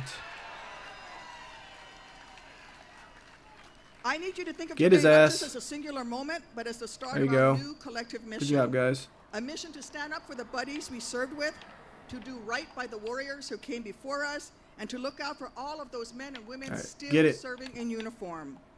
Those young soldiers and sailors, those Marines and airmen and coasties who are ready to sacrifice everything at the drop of a hat. Oh, you think should the Punisher's gonna drums of help? war start beating again like they I did don't for many know. of us when we served. Look, I get how in this moment Maybe. it can be easy to feel defeated, to want to tune out rather than turn on the news. But now, more than ever, we can't let ourselves become disengaged because there is too much at stake to get discouraged. Hell yeah. The That's reality why I'm is streaming there right will now. always be people in big, I want to fancy be buildings depressed, but here I trying to am. use No! their No, no, no, power no, no, to no, no, no, protect no, no, no, themselves. no, no, no. But Hell there are no, three bro. things What are I you know. doing?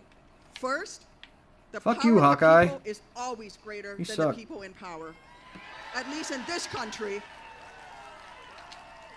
Second, those of us here today have never been too scared to take on a tough mission, especially True. when it means protecting the democracy that we fought so hard and long to defend.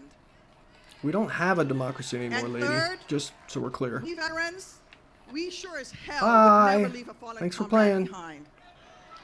Hey, hey, Whether hey, that was one of hey. our buddies on the battlefield or Hey. now one of the folks getting fired. That's my boy. without What are you care doing every here? day. So if we want tomorrow to be better than yesterday, we Get have on the to come point. What are you together. guys doing? We Don't have let to them push you recognize off. that Come our on. voices do still matter. Then we got to use those voices to speak out, even if, and actually especially when, Fuck. anyone tries to silence us. Let them try. Because we veterans have always been the ones helping to keep this nation as strong as she should be. And this moment is no exception. And along the way, you have my word that I will be there with you. Get on the point. We got We're 1 in this minute left, together. guys. Come on. And I will always live by the soldier's creed, never ever leaving a fallen comrade behind. It's an honor to call myself part of this team and to have you as my battle buddies in this fight. Fuck me. Thank you. God bless America. Huh. Huh? Thanks, guys. She vomiting? I don't know. We said ooh yeah in the fucking Navy, so it's pretty gay.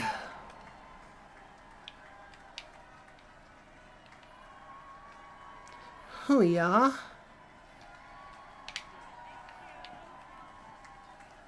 Gotcha, bitch.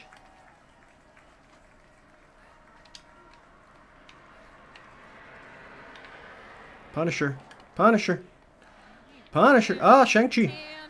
Or not Shang-Chi. Iron Fish. Iron Fish. Fuck off. What is happening? Ladies Where's my and team? gentlemen, Senator Tammy Duckworth.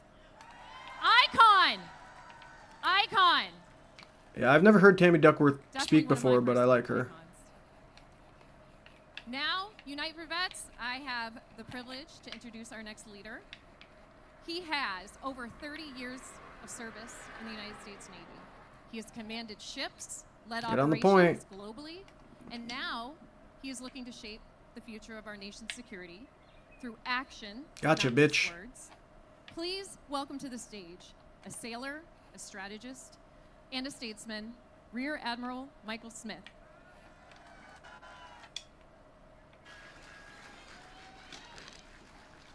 Good afternoon. My name is Oh Mike look, we Smith. aced it with Ultron. I'm the founder and We stay president winning. of National Security Leaders for America. We're a bipartisan pro-democracy organization that's made up of over 1,300 retired admirals and generals and senior enlisted, former ambassadors and cabinet secretaries and senior executives. Collectively, our members represent centuries of service to this country. Service that was forged through sacrifice, experience, and hard-earned lessons learned. And the most important of those lessons is this: when a nation breaks its promises with its veterans, it does more than betray its values. It weakens its security and it undermines the readiness of its future armed forces. This is not an academic discussion for me. I stand here not only as a retired Rear Admiral, more importantly, I'm the son of a Vietnam veteran. I'm the son-in-law, the nephew, the brother-in-law, and the brother of Navy and Marine Corps veterans. Like many of you here, my life was shaped by the service and sacrifice of generations of veterans. True. My father served in the Navy. He served until early 1980s. I remember when I was at the Naval Academy, I called him to talk to him about fleet readiness for his ships for a paper I was writing. The answers to his questions were sobering. His ships were undermanned, they were underfunded, and they were struggling. It wasn't due to the commitment of its sailors. It wasn't due to poor leadership. It's because the nation had What you doing turned there, its invisible back woman? on veterans. The public mood after Vietnam had shifted, and support for the military had faded. That conversation stayed with me. It was my first personal introduction to a national trend that unfortunately we've seen repeat over and over again. Our veterans return from Korea to silence. They return from Vietnam to scorn. These men and women didn't ask for parades. They needed care and opportunity and dignity. Instead, they were forgotten. The institutions they needed to rely upon were gutted or ignored. It took hard work and national leadership to turn that tide. During my time in service, our country started to learn from its lessons. It reinvested in its armed forces. It renewed its commitments. And it made a promise to future generations that if you raised your hand and volunteered to serve, your nation would always have your back. Supposedly. That was never more important than after the terrorist attacks on 9/11. We saw a new generation raise their hands, volunteer to serve in what would become the longest war in American history. Those young Americans believed in something essential. Get in there. How did you hit They me? believed Holy that crap. their country Oh, had I ran into a their nest. and their Okay. families' backs. That they would not become the next forgotten generation. And now, Thank you guys for tuning in. If you have not already, go ahead here and give me a follow. I would ashamed. appreciate it. New I veteran stand streamer trying to here get things started. in disbelief.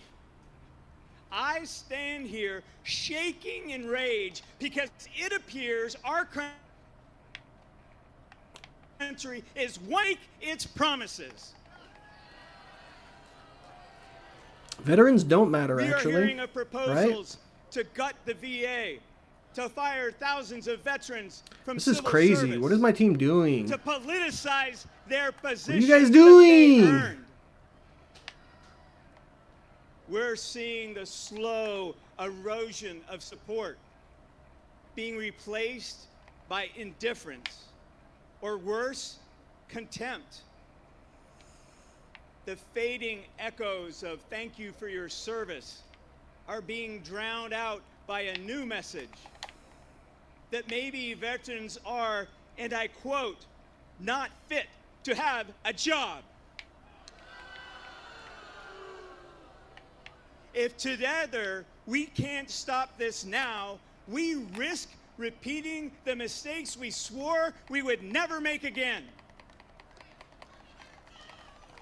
You know, after World War I, General John Pershing said of the fallen, "Time must not dim the glory of their deeds." That quote must apply not only to those who gave the ultimate sacrifice, it must apply to those who've gone into harm's way. Let us not forget. Let us not repeat history's failures, and together let us ensure that time does not dim the glory and the obligations their deeds demand.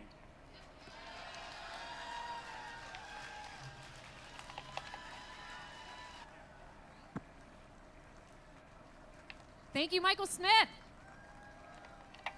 Whatever. I got Okay, Storm. Friends, I'm excited about this next round of speakers. We got some powerhouses in the veteran community. Starting with Libby Jameson, Esquire. She's an attorney that served in the White House as senior advisor to Joining Forces, Dr. Jill Biden's initiative that supports military and veteran families, caregivers, and survivors. She is an absolute boss, and she never backs down when it comes to serving families of our uniformed war fighters. Oh, and small flex, she was Military.com's 2019 Spouse Changemaker of the Year. Please welcome Libby Jameson, Esquire.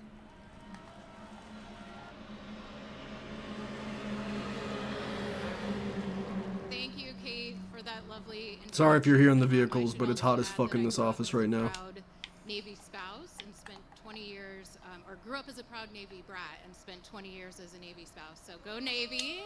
Hey, go Navy. Let's go. Thank you all for sticking around. I'm here to talk about an important fact that so many of us in this community know. That next to so many who serve in uniform are the families who serve and sacrifice right alongside them. For many of us, there's a common thread. You move to a new place, find a new job, new school, new friends, and just when you start to settle in, there's a new set of orders, and it's time to do it all over again. It is exhausting, am I right, families? So let's talk about what the numbers show. A 20% unemployment rate for active duty spouses. 1 in 5 military spouses cannot find a job, and it's not because they're unqualified. It's because of limited opportunities and outdated stereotypes about our community. The next number, 1 in 5 service members report experiencing food insecurity. Let that sink in for a minute. Our military families, the very people defending our country, are struggling to feed themselves and their children. It's absolutely unacceptable. And lastly, No surprise, 1 in 3, the highest number ever of military spouses who support their service member leaving the service to find a new career. But these challenges don't end when the uniform comes off. Spouses need stable jobs, especially to support their families during the service member's transition to civilian life. But those pesky resume gaps can follow you around for years. As Kate said, I was honored to serve at the White House on Dr. Biden's initiative supporting military and veteran families, caregivers, and survivors. One of our proudest achievements was a June 2023 executive order on economic opportunity for military families that specifically made it easier for military spouses to get hired and keep federal jobs. A big win that made it easier. That work was personal for me as a former VA employee. A federal job was a game changer for me. I was able to keep working even when we PCS'd, and it was the first time I was able to stay in a job long enough to get promoted, to get a raise, and to contribute to my family's finances in a meaningful way. Yeah, federal jobs, yes. But now, as we've been talking about today, that progress that so many people fought for is being undone, and thousands of military families in federal jobs are in jeopardy. Remote government jobs that give military spouses stability are under attack.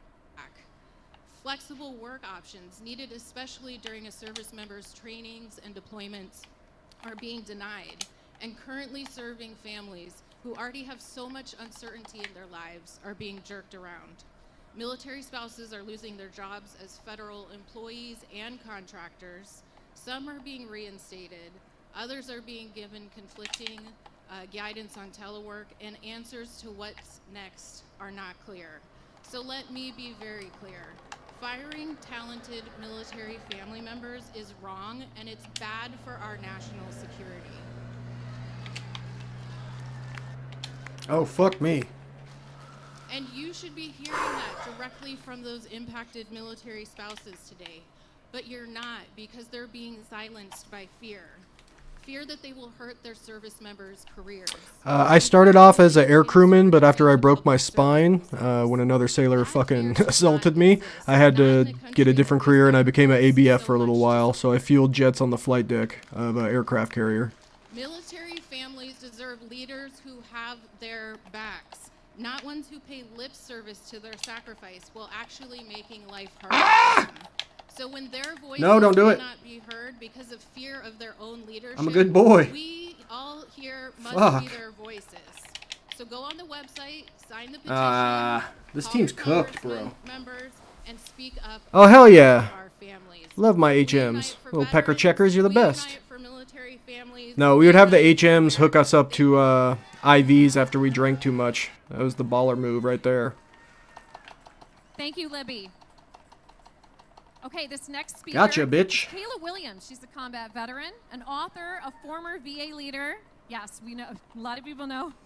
And one of the most. Oh, I'm playing on my Xbox. I don't usually play on Xbox. I play on PS5. That's where all my rank and shit is. I'm just doing this for funsies. Helping lift up other female fellow veterans. Thank you, sister.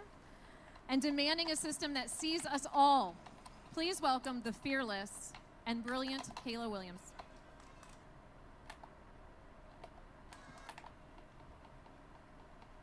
Hey, thank you so much for that generous introduction. It is so great to see all of you out there like you. I am fired up and ready to support our VA. So, I grew up poor.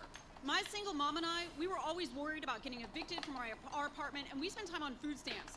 Today, I own a home, and my kids never know that anxiety because of the home loan guarantee we got from our VA. True. That's how I got a fucking home. My mom didn't graduate from college, but I have a master's degree because of the GI. I'm watching the Veterans Day protests in Washington, D.C. I served in the Army and deployed to Iraq. I keep saying Veterans Day. God damn. The D-Day Veterans protests in Washington, D.C. I worked at VA running Sorry. the Center for Women Veterans to make sure women could get equal care and access to services. Yeah, see, I'm only level 9 on this account. Can't even get to the competitive yet. VA gives women veteran amputees prosthetics they can wear with high heels. prosthetics they can wear while doing CrossFit to support all their life needs.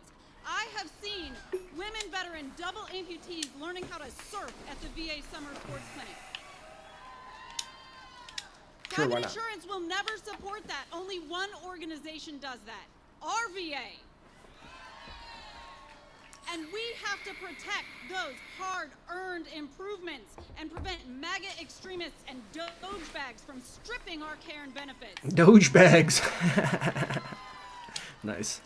The Declaration of Independence asserts our fundamental human rights to life, liberty, and the pursuit of happiness, and I deserve to be able to get a life-saving abortion at our VA. Amen, sister. Amen. But listen, I have to admit, VA doesn't just provide care for women.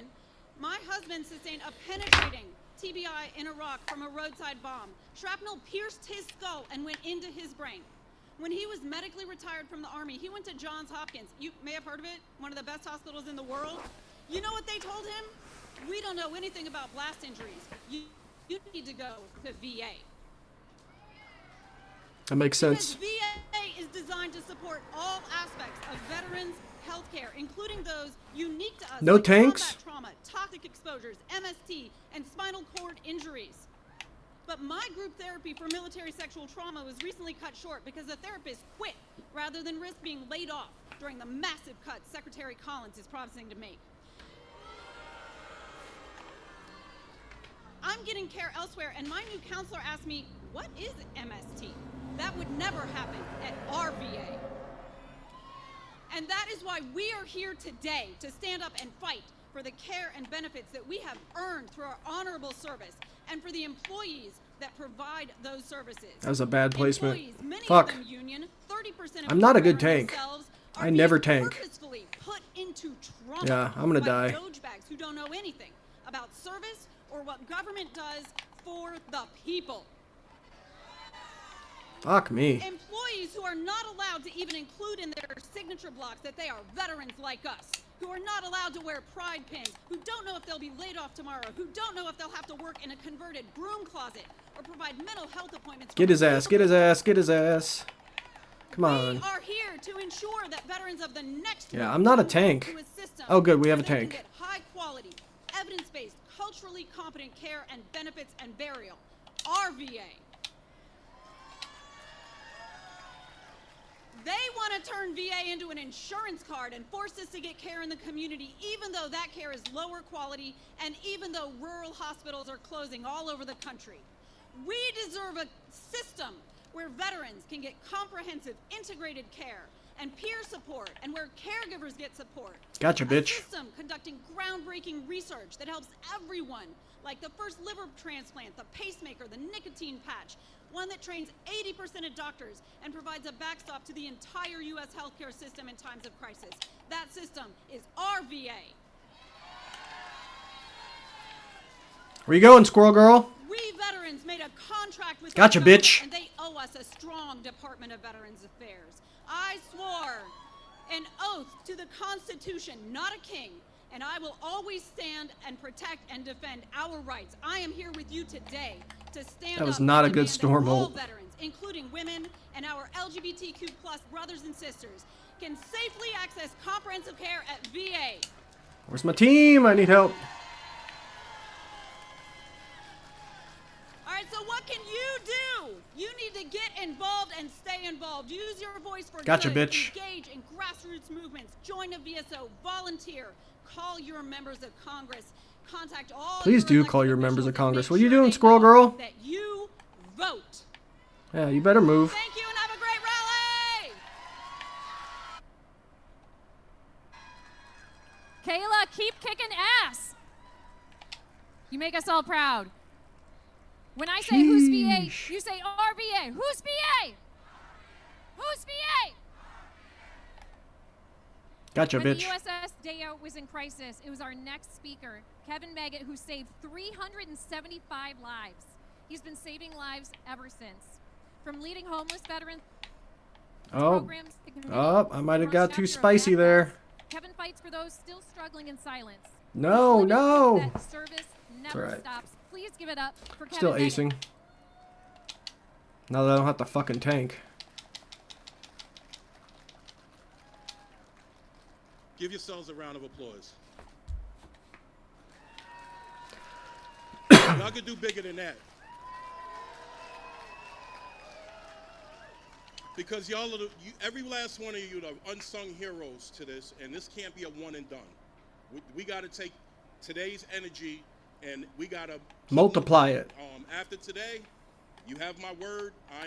I'm here. I am with NAVVETS, but I'm representing Veteran Action Now, which is a veteran advocacy group, and we are more vocal, more active when it comes to veteran services and what we need, and we're very we not afraid to use our voice. So with that said, I'm going to go back home. Gotcha. And I'm going to look to engage in civil disobedience. That's what we're going to have to do. So I'm going to give you a real quick rundown. I got a lot to say in a little bit of time. Hell yeah, civil disobedience. Let's do it. When I joined the Navy, economic disobedience. With about 60, I ain't spending money on shit. And I took an oath to defend the Constitution of the United States from enemies, both foreign and domestic. Okay, when I went to the fleet, we had a major class Bravo fire. I was on a Spirits class destroyer called the USS Dale. It was a fire that was right next to the torpedo room. It was major. When I got out the Navy, I never went into a room with 75 other people and was unoathed. And when I took that oath, I took it with the federal government. So with that said, I don't want my services to come from Tesla or Starbucks or Walmart or McDonald's. I don't have a connection. I have a connection to the federal government, and I want us to fight to keep that connection, because that's who we decided to fight for, this government.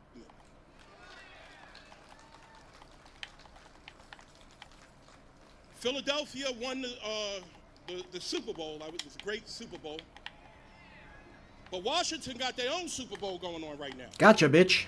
It's the Patriots versus the Steelers. Okay? And the Patriots are Patriots like versus the Steelers. Hakeem Nice. Jeffries, our leader. George Latimer. Mark Takano. He's doing an outstanding job. There are so many, Jasmine Crockett. There's so many. We like Jasmine Crockett. She's a bad bitch. Having their voices. She should be the next fucking leader because I don't believe in coincidence of the committee, oversight committee. I follow patterns, and the pattern. Since homeboy decided he wanted to die. Let's underfund the VA back to a time when there were less veterans, which is like roughly 2018, 2019, and let it collapse. And then when they say, "Oh, look, it doesn't work. We have to privatize." That's the gotcha, bitch. What was that? Oh my god, that was embarrassing. Is what that was. Who the Patriots are? Who are the Steelers? Self-proclaimed king Donald Trump. Oh, she's in biz. Doge, Secretary of VA Collins. Fuck that guy. We can't allow these people to win. There's more of us. We have to galvanize. We have to put all of our petty differences aside, and we have to be able to put action behind what we're doing. We don't get the services that we need as it is, so we're fighting for the little bit that we have. Even if none of this took place, we were still at a deficit. If we replace all of this right now, if they would have set this right now and say we're not going to touch it, we're still at a deficit. We still could do so much more for veterans than what we are doing. I just want to know. Gotcha, bitch. How is taking 83,000 jobs from working people, gotcha, making bitch, America great, or putting us first? I also want to highlight our women. Y'all have a plethora of problems in the VA that goes unrecognized. We need women leadership in the VA. We need women leadership, period. With that said, I really want to highlight a couple of unsung heroes from my home, New York. Men been wrecking this fucking country and this planet long enough. Let the women have a Castleberry shot, right? Hernandez, she's still serving in the Army. She's a national security expert and a world-recognized leader. And veterans not being taken care of is absolutely a national security threat. And if you're going to threaten us, you can't threaten us within. But this is a man that has nothing to lose. He's not going to run for re-election. He's just running this country into the dirt. And we got to make sure we stand strong. That fascist motherfucker might try. What is ours? With that, I'm going to yield my time. God bless you, and God That's bless pretty good. America. It's pretty good. Thank you, Kevin. Okay, next up, we have an Air Force veteran, Mama 3, and a fighter for working American families. When the system tried to push her down, she stood up taller and turned her pain into purpose. That's just what us moms do, isn't it? Many such cases. Now she's running for office. Go, girl. Let's bring some more compassion, courage, and justice back to our government. Let's hear it for Shanice Mundell.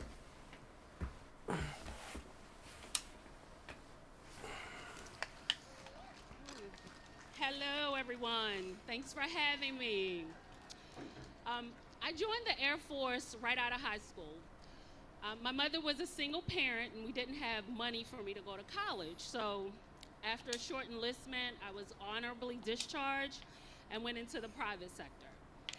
As a veteran, I was able to use my benefits to purchase a house as a single mom and raise 3 kids, 3 beautiful kids that are thriving right now. I've never had to use any other VA benefits because of the jobs that I held previously. In August of last year, I took a leap of faith and decided to join the federal workforce to continue on as a civil servant. I was so excited after that process, and I was ready to start a new career as a federal employee. But on February 13th, I was fired by this administration through a pre-recorded video call. I had 30 minutes to gather up my things, say goodbye to my colleagues, and I had my access terminated. The last 3.5 months have been a roller coaster ride.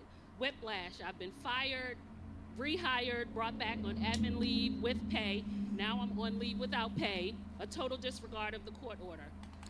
I have gone through all the stages of grief. Right now, I'm pissed off. You know, veterans fought for this country, and to be treated this way by the administration and the American people is so disheartening. With all the firings right now is not the time to be cutting any veterans programs. We're gonna need them more than ever. I'm gonna keep shining light on the situation and tell my story, your story, our story. We deserve better.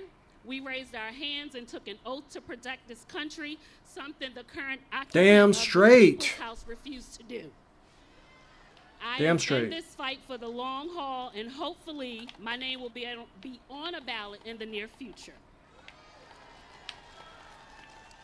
With God, I know all things are possible. I'm not doing so great this match, chat. Not gonna lie. When we fight, we win. We have to go back to Old Faithful. Check. Thank you, Shanice. Thank you so much.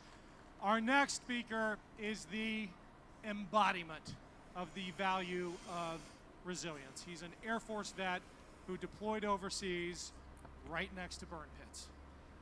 And it messed him up. But he is living proof.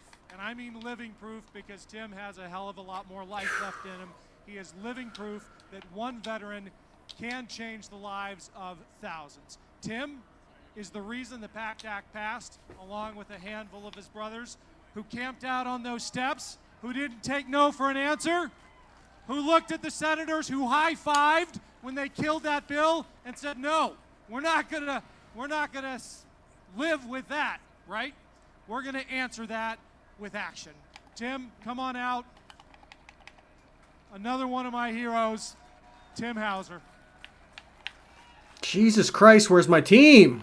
Hello, my fellow veterans. How you doing out there? Where the fuck is everybody? You sorry sons of bitches? Oh my god, you're gonna let one little Spider-Man take you out? A lot of people call me the Where golfer are... advocate Get over here, because my bitch. grassroots work over the last several years. Oh my god. What are you doing down there, Banner?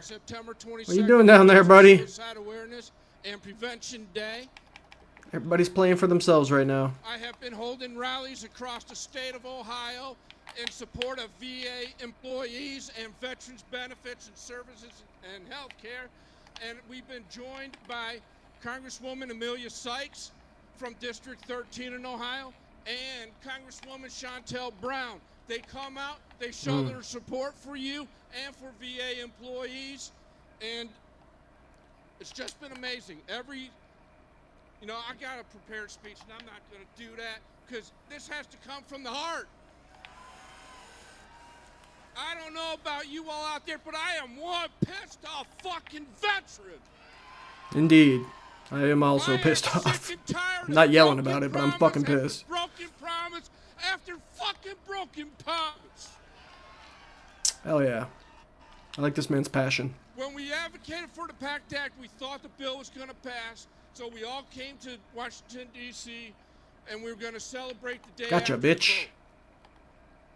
vote. Unfortunately, sitting in my hotel room, I watched in horror as Senate Republicans voted Gotcha, no bitch. after no after no, and they shot the bill down. Gotcha, bitch. While they were doing that, Senator Ted Cruz had the nerve to high-five and fist bump the other Republicans that voted against the bill. It's amazing that man even got reelected. But Jesus Christ. Capitol steps in that building behind us to let them know Jesus. that we're not going to take it anymore. So we called out those senators, and we finally got the bill passed, and President Biden signed the bill several Fuck weeks you, later. Ultron. Sorry. Not sorry.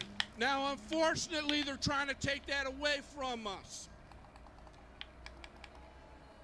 A couple months ago, when they voted on the continuous resolution, Whoa, to whoa, keep whoa, the government whoa. open, Why is Moon Knight on the they fucking defunded thing? the PACT Act by over What are you guys $20 doing? billion. How are they going to take care of us? Thank you, toxic Hulk. exposed Thank you veterans for when protecting it's it now that I'm asshole dead. money? That's right, shame. But I'm here to ask a big, huge favor of you all. We're going to make a little noise because the building behind us, those people need to hear you. The church God damn it. that's over in the building over here at the White House, he needs to hear you. And Secretary Doug Collins definitely needs to know it's not his VA. That It's not. VA Fuck Doug belongs Collins. to us veterans. True. He needs to listen to us. Hell yeah, brother. That is our VA. That is Moon Knight. our Who? spouse's Can someone VA. take out Moon Knight, That is our please? dependent's VA, and he needs to leave it alone. Oh, man. So I'm going to ask you to make some noise with me right now. Hands off our VA. Hands off our VA. That man Hands off our VA. and his voice peaking there is not the best, but I love the spirit. At my rallies, I get messages and emails from VA employees at the facilities that we go and do these rallies at. Where's my team? Where is my Our team? brothers and sisters, they served right alongside us. There you are. Get They're him. scared to death. They're being harassed. Every Monday, a supervisor has to be shown proof that they Who even sent got in me? that Doge email with 5 points of what they did the week before. If they do not fill it out, they're walked out. What? So they have fired The fuck more was than that? 2,400 employees already. Now they want them to sign an NDA. So when they do get fired, they're not allowed to talk about it.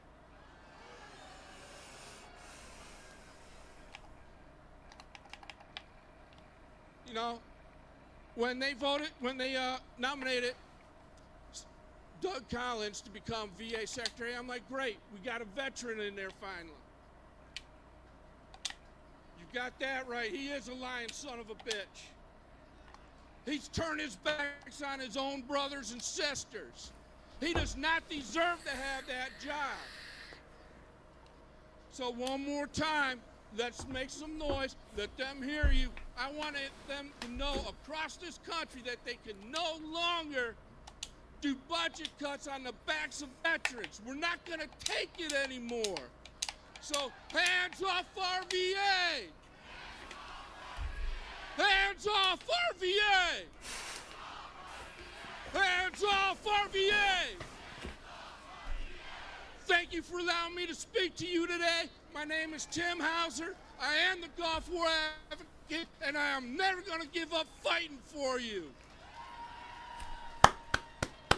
Hell yeah, brother. I love the spirit.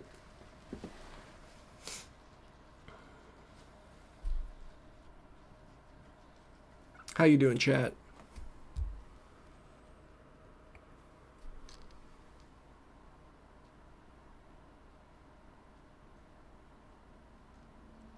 Good afternoon. My name is Caitlin Yancey. I'm a Navy veteran, a veteran spouse, mother of 4, and the Director of Membership Programs at Iraq and Afghanistan Veterans of America. I'm honored to be here today on behalf of IAVA, an organization driven by the voices, experiences, and leadership of our post-9/11 veterans. Today, I want to talk about something central to who we are at IAVA, our cavalry. The IAVA Cavalry is a group of dedicated leaders from across the country. These men and women don't just raise their hands when we ask for help, they lead. They are the heartbeat of our grassroots advocacy, our storytellers on Capitol Hill, and powerful voices behind the policies we fight for. These veterans have deployed overseas, returned home, and continue serving, not just in our communities, but not just their communities, but every veteran in America. They represent the diversity, strength, and courage of our generation of warriors. And today, you're going to hear directly from 5 of them. Each speaker you'll hear from has the unique story, but their voices echo the shared fight we're all here for: care, accountability, and respect for every veteran. Please join me in welcoming Christina Schauer, an Army veteran and fierce advocate for women warriors; Michael Matos, a Coast Guard veteran whose passion for post-military transition support has lifted him as a leading voice for veterans in New York City; Stephen Mandilli, an Army veteran whose advocacy has shaped policy in his home state of Massachusetts and beyond; Nadeem Yusuf, an Afghan interpreter who later enlisted in the Marine Corps and brings the experience of navigating the special immigrant visa program to a national stage; and Ryan Britch, an Army veteran and experienced advocate who has spent over a decade researching the health impacts on the post-9/11 generation of veterans. These are the voices of our community. Listen closely, because they're not just telling the stories, they're fighting for change.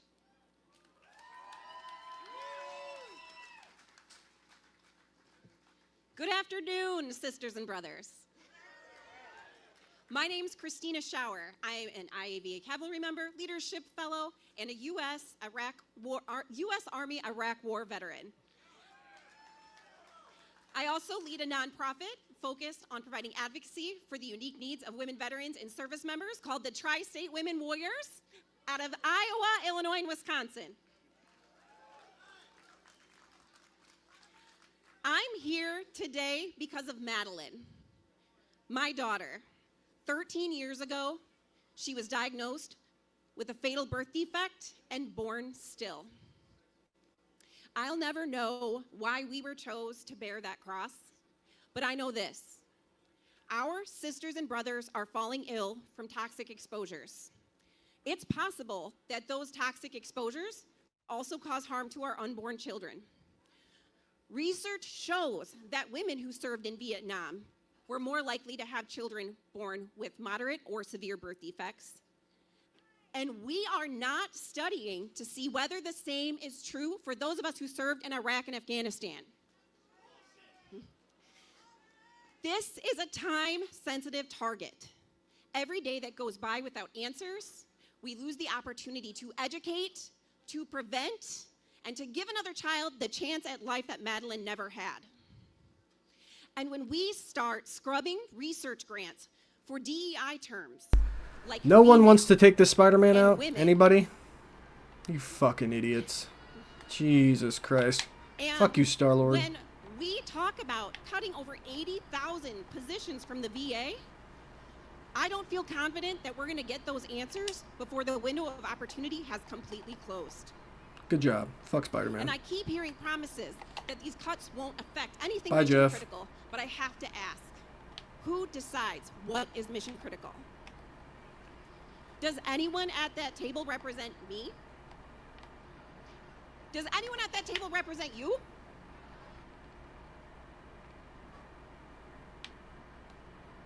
Because you can in positions from the VA without one of them being mission critical to somebody.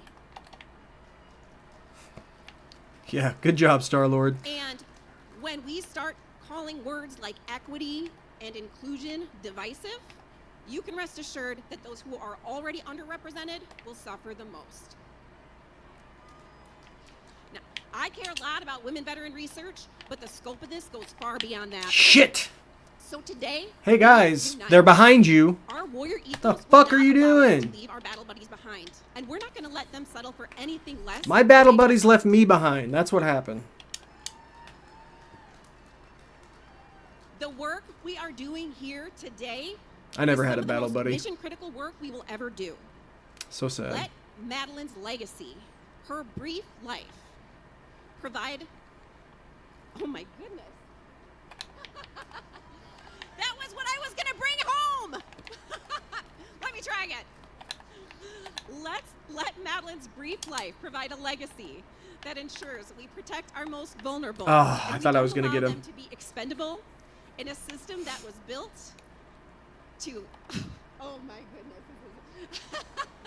In a system that was built to suppress their voice and their value, because we are mission critical.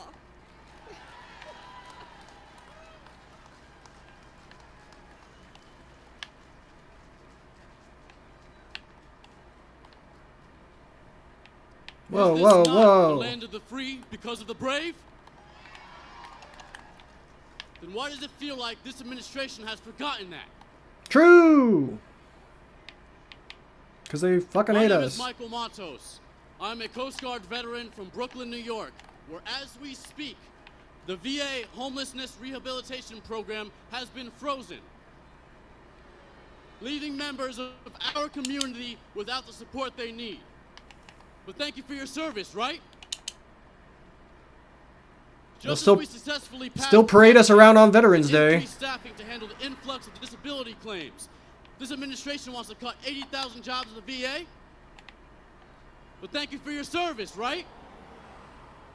Just as we close the 90-10 loophole to prevent private institutions from preying upon our education benefits, this administration wants to reopen it. But thank you for your service, right? Is this how we're making America great? We can't even keep our promises to our Afghan allies who risked their lives protecting our service members for 20 years of combat. True. Shame. Is this what we Shit's stand awful. for as a nation?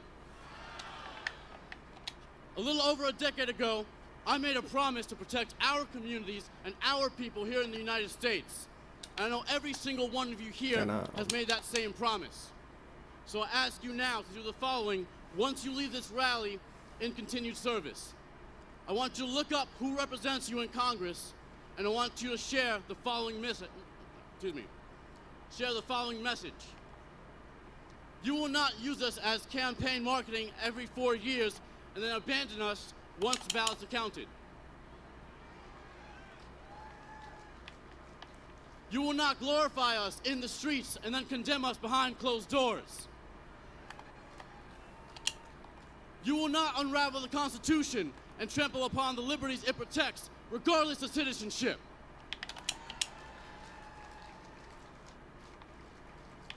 And above all else, I want you to let them know that despite their hopes for us dying off and saving them the accountability, the economic responsibility of 20 years of war, we're still here! True. Thank you. Well, I am still here until they black bag me in the middle of the night. Hello, thank you everyone for sticking around. Thank you for everyone watching at home. I want to thank all the volunteers that are here today. You guys did an incredible job throughout the day. Thank you so much. My name is Stephen Mandilli. Over the years, I've been called many things, but the titles I held closest to my heart are husband, father, veteran, and survivor. Today, I want to focus on the last two, being a veteran and a survivor. I've been diagnosed and received treatment for depression, anxiety, and post-traumatic stress disorders. I'm one of tens of millions of people who are affected by mental illness, doing my best to heal, grow, create, wow, and inspire every day.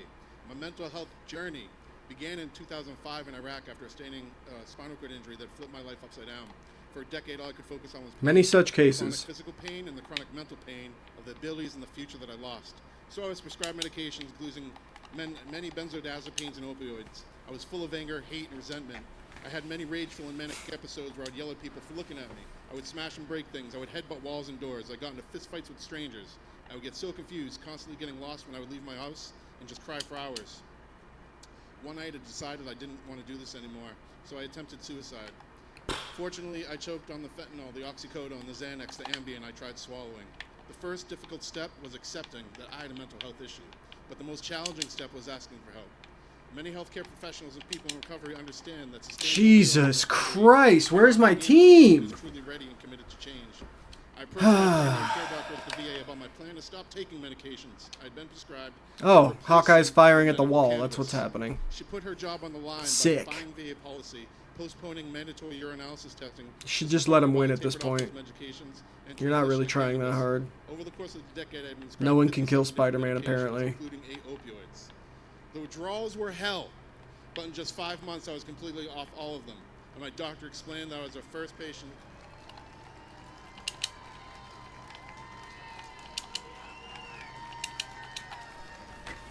Thank you.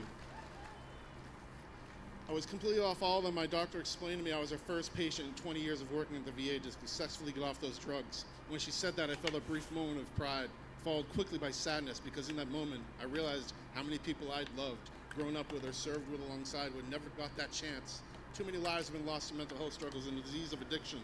The truth stays with me. It reminds me why speaking up, seeking help, and fixing the system matters so much.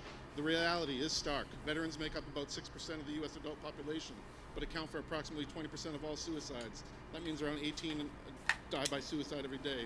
Moreover, between 2010 and 2019, the age-adjusted overdose mortality rate among veterans increased by 53%, with synthetic opioids like fentanyl being a significant contributor. These statistics aren't just numbers, they represent the lives lost, families shattered, and communities grieving. They highlight the unique challenges veterans face and the critical role the VA plays in addressing them. The VA isn't just a healthcare system, it's a lifeline, built to meet the needs of those who served. It's where I found the support to reclaim my life.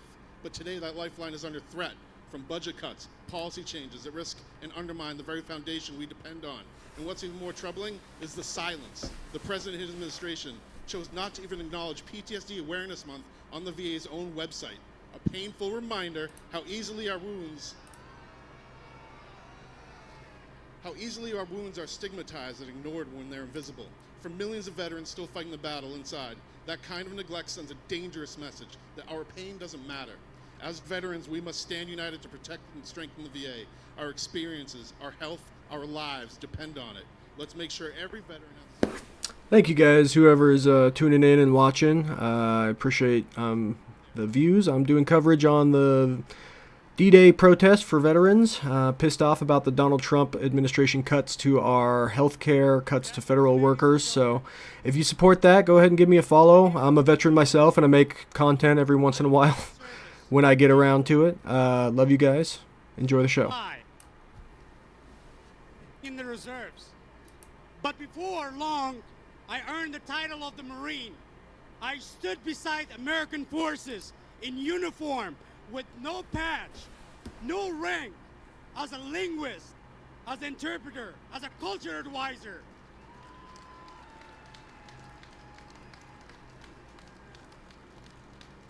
I worked with the Department of State Drug Enforcement Administration as an interpreter from 2010 to 2015.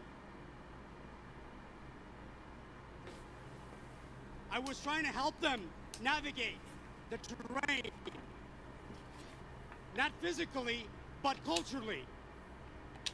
Every mission that I went was a risk, not just for me, but for my family.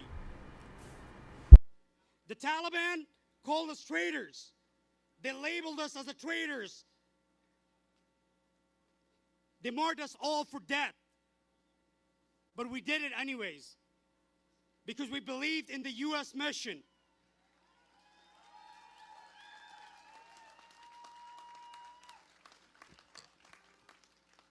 We believed in the promise in 2015.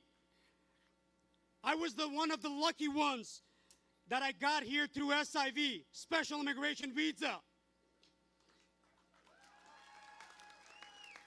I started a new life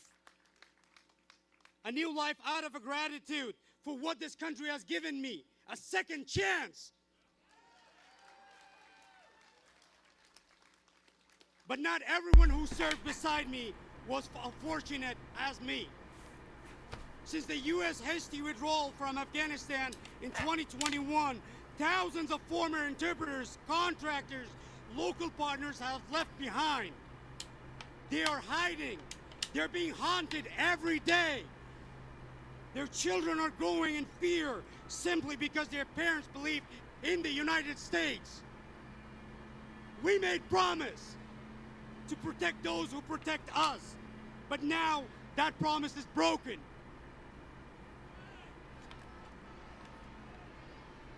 What does it say about the nation if we leave our allies behind? What message do we send to the world, to the next local partner or the next conflict zone if we do not finish what we started?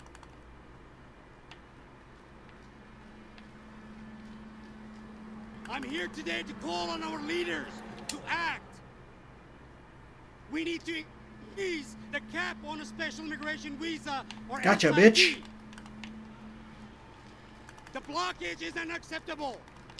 Families are waiting years for paperwork to process while the clock ticks on their lives. We also need a robust funding and expansion and relocation efforts like CARE program. These aren't handouts that we think. These are lifelines. These are obligations. This isn't just about an honor, though that matters. This is about national security. The world is watching us, remember. If we don't stand behind those who stood with us, why should anyone in the world would trust us again? Why would anyone help our troops share intelligence or assist American diplomats?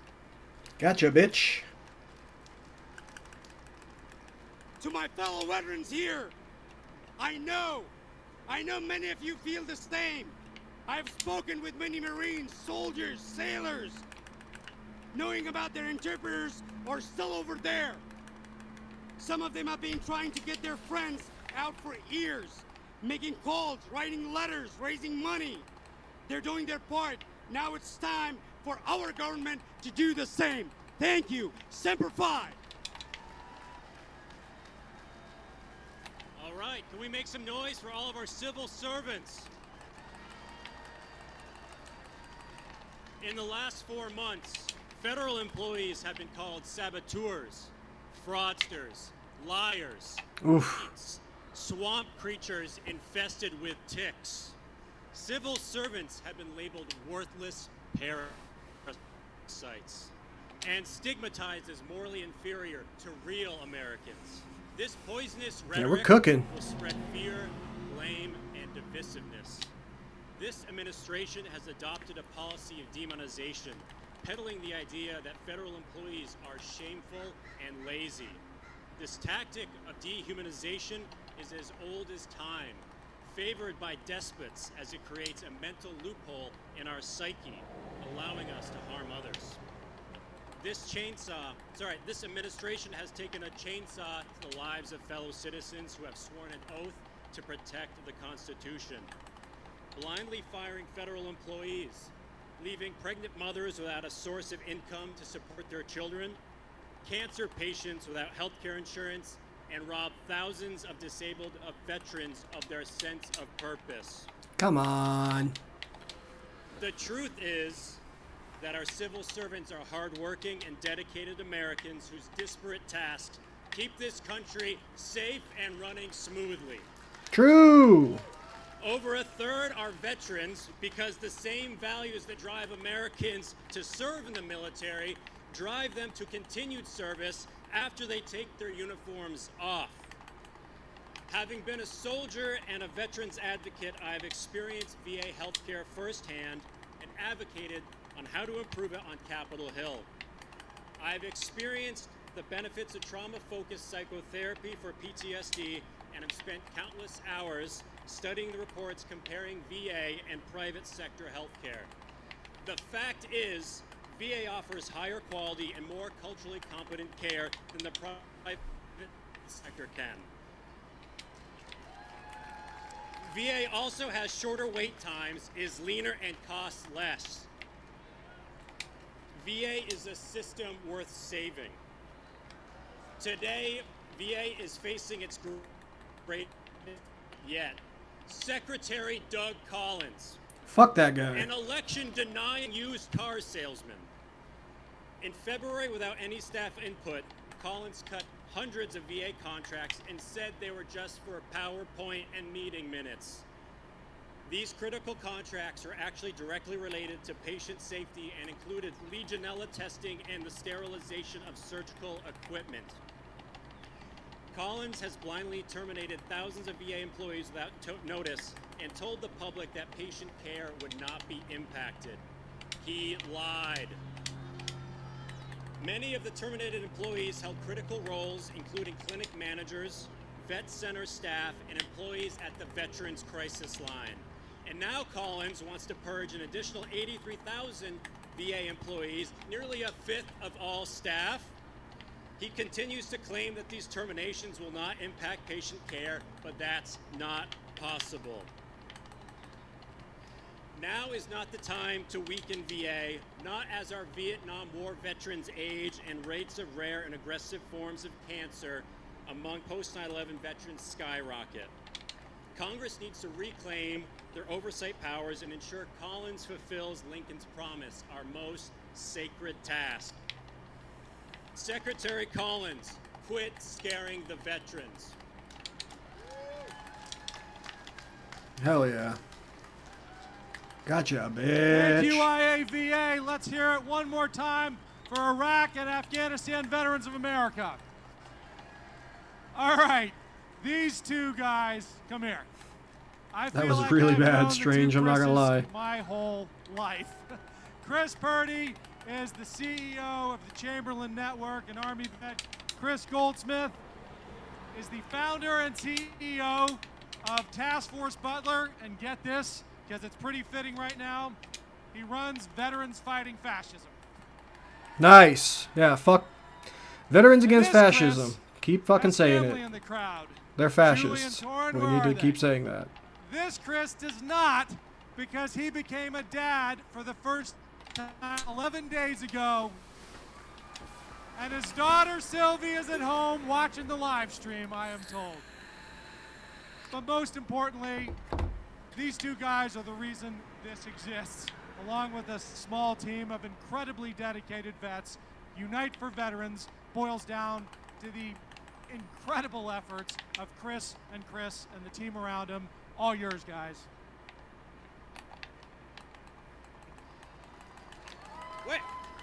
Any Army in the crowd? Any Air Force? Marines? Okay, I have crayons somewhere for the Marines. It's okay. They already made that joke, brother. I am a U.S. Army veteran. I served in Iraq in the global war on terror. Like many. There's more than just crayon jokes for the Marines. You call them little puppy dogs. They're adorable and useful. And you just send them out there. Have fun. And when we came home, when Good we boy. took off that They're good boys. uniform, what did we come back to? Their mascot's a bulldog. They're little puppy boys. We love them. A government willing to take away our liberties and destroy the very They can eat all the crayons they institutions want. that we swore to defend, and to break the contract it No, made no, with no, no, no, us no, no, and no, the no. American people. And even as we see this happen, we keep hearing the same tired line from politicians and corporations. You all know it. Thank you for your service. How many times have we heard that? How many times have we heard that empty phrase from politicians in that building, followed by silence, followed by cuts to our benefits, delays at the VA, attacks on our I have rights 29, as come on. Americans. They thank us with Mr. their Fantastic. words, and when they are in power, they take everything that You're we killing me, serve buddy. for them. And that's why we're here today. We came to this rally not to reminisce about the past, but to fight for the future. Because when someone attacks any of us for who we are, for where we come from, or who we love, we veterans must see that as an attack on all of us.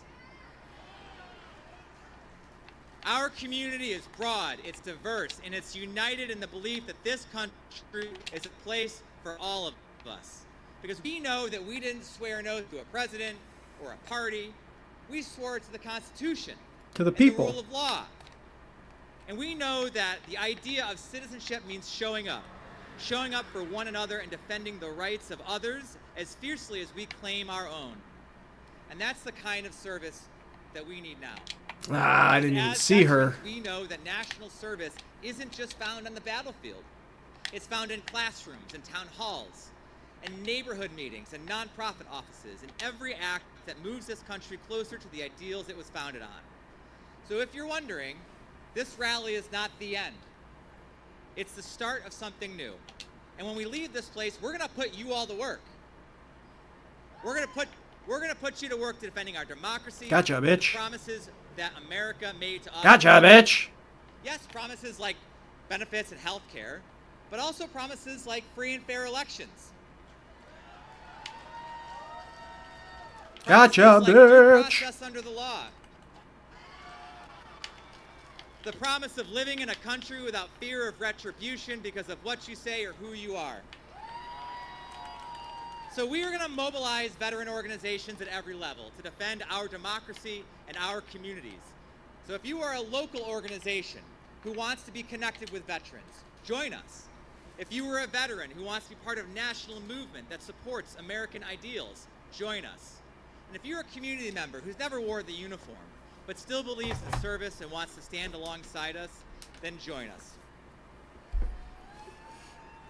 In the coming days, we're going to be putting out the call to grow this coalition. And we'll be ready to put your experience, your leadership, and your voice to work where it's needed most, right back in the heart of your own communities. And so, as was mentioned earlier, I want to pass it over to my friend Chris Goldsmith, who has been in the front line of this fight for years, a U.S. Army veteran, a watchdog for democracy, and a leader who knows how serious this moment is, and a new dad, Chris Goldsmith.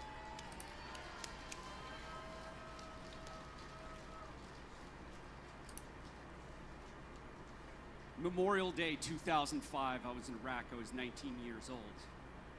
I was 14 days off of exhuming a mass grave and photographing it. Memorial Day 2007, I had been stop-lost.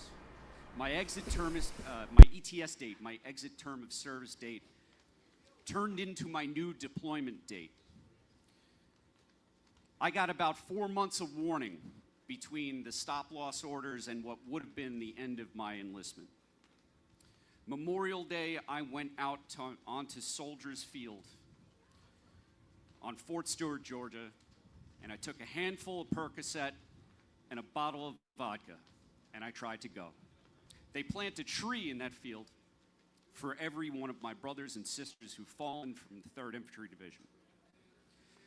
For that crime, I was kicked out of the Army with a less than honorable discharge, a general discharge.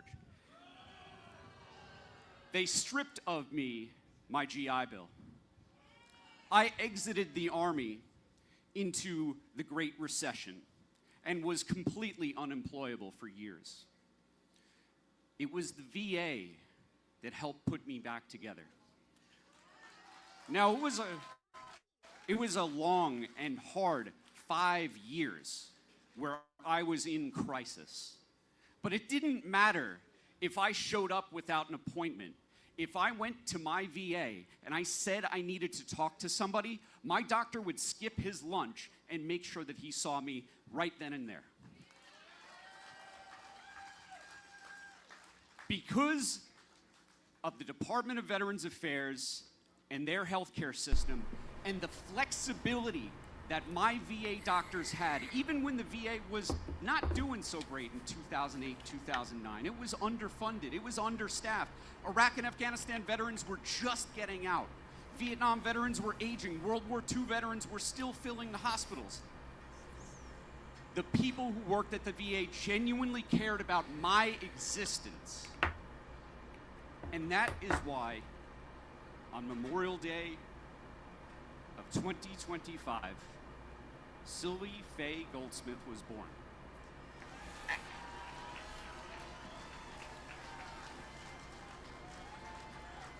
Because of the Department of Veterans Affairs and because of the staff that cared about me, I went from completely unemployable, a complete wreck, someone who lived their childhood dream of serving in the United States military, deploying on behalf of the American people to fight in an American war, like my grandfather and all of his brothers.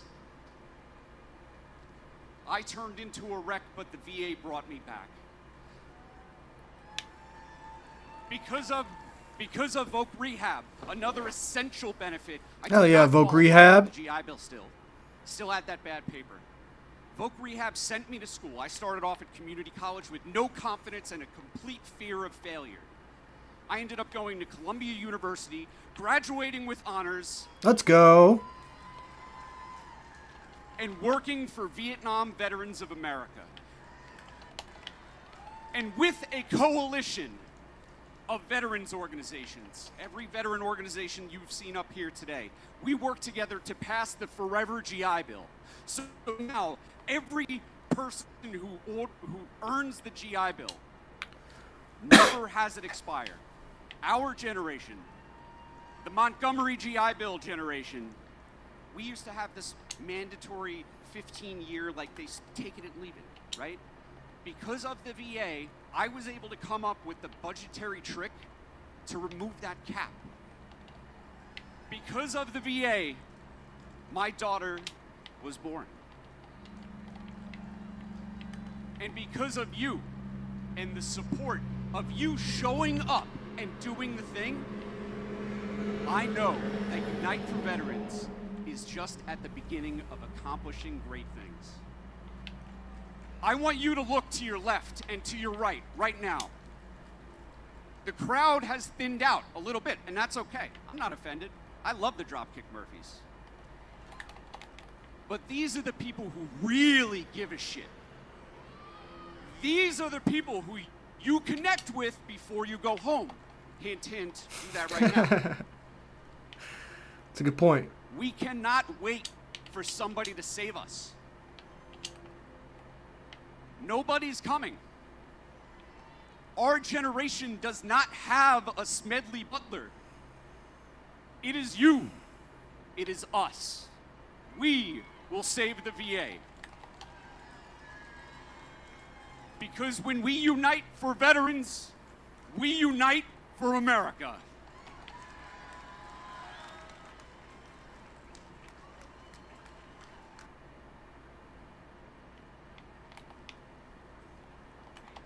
Okay, Rally family, how are we feeling?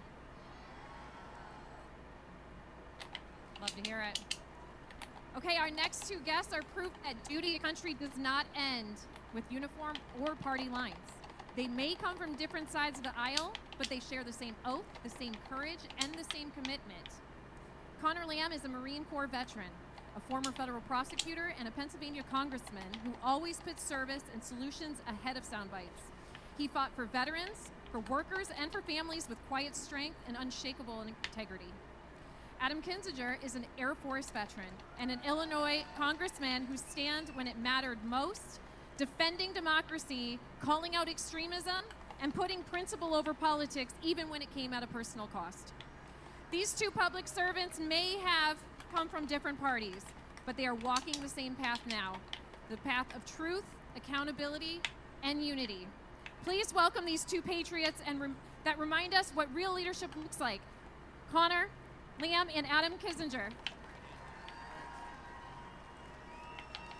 Hey, what's up, everybody?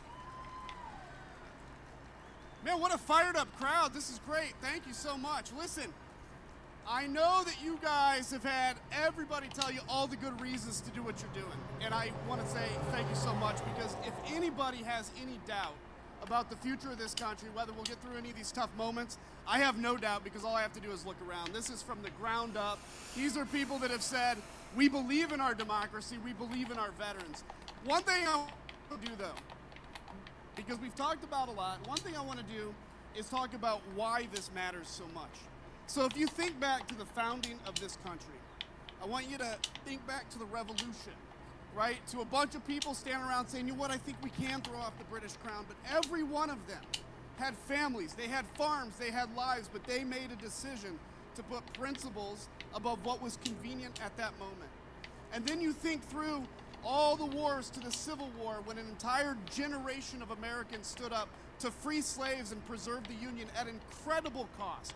And even after that, America persevered. It persevered through the First World War into the greatest generation, people like my grandfather, who stared down the Nazis in France, by the way, and who could never talk about I didn't die once. Let's because go. of the damage I love that it Loki. did on him psychologically. And then I think about the Korean War. And if you ever wonder, by the way, what America means, just look at that satellite image of North and South Korea. And if you look at South Korea with the bright lights, you know what America and what freedom means to the world. And then I think about the Vietnam veterans, by the way, that generation. Those of you here that served in Vietnam, you have a special spot. Bye. Thanks, Spud. Appreciate you showing up. Here because of what you endured and persevered so we didn't have to. I think about the peacetime veterans. I think about the Cold War veterans, the Desert Storm veterans, the post 9/11 generation. And my point is this: in 250 years of American history, going through ups, going through downs, it leads us to this finite moment right here, where all these things have been put on different generations. All we're being asked to do is stand up and say we will not back down in the defense of our democracy. All we're being asked to do is to stand up for our veterans and say veterans are more important than tech oligarchs. Veterans are more important than people who want to use the government to make $1 billion. Veterans are the backbone of this country. And that's why this is important, because, ladies and gentlemen, this is not left versus right. This is not even Republican against Democrat. This is freedom and democracy and support for our veterans against those that don't appreciate it and those that would seek authoritarianism in our country. And we're going to say no to that, and we're going to say no loudly. Amen, brother. Amen, brother. So I just want to say to every one of you, keep your hopes up. Get out there. Go to buildings like behind us. Talk to your members of Congress. Talk to your senators. Let them know that we will not be silent, because we all stand here together. It doesn't matter where we come from, what state we grew up in, what our ethnicity is, who we love, any of our background. The only thing that matters is we are proud Americans and we refuse to relent. Ladies and gentlemen, I'd like to introduce my friend Connor Lamb.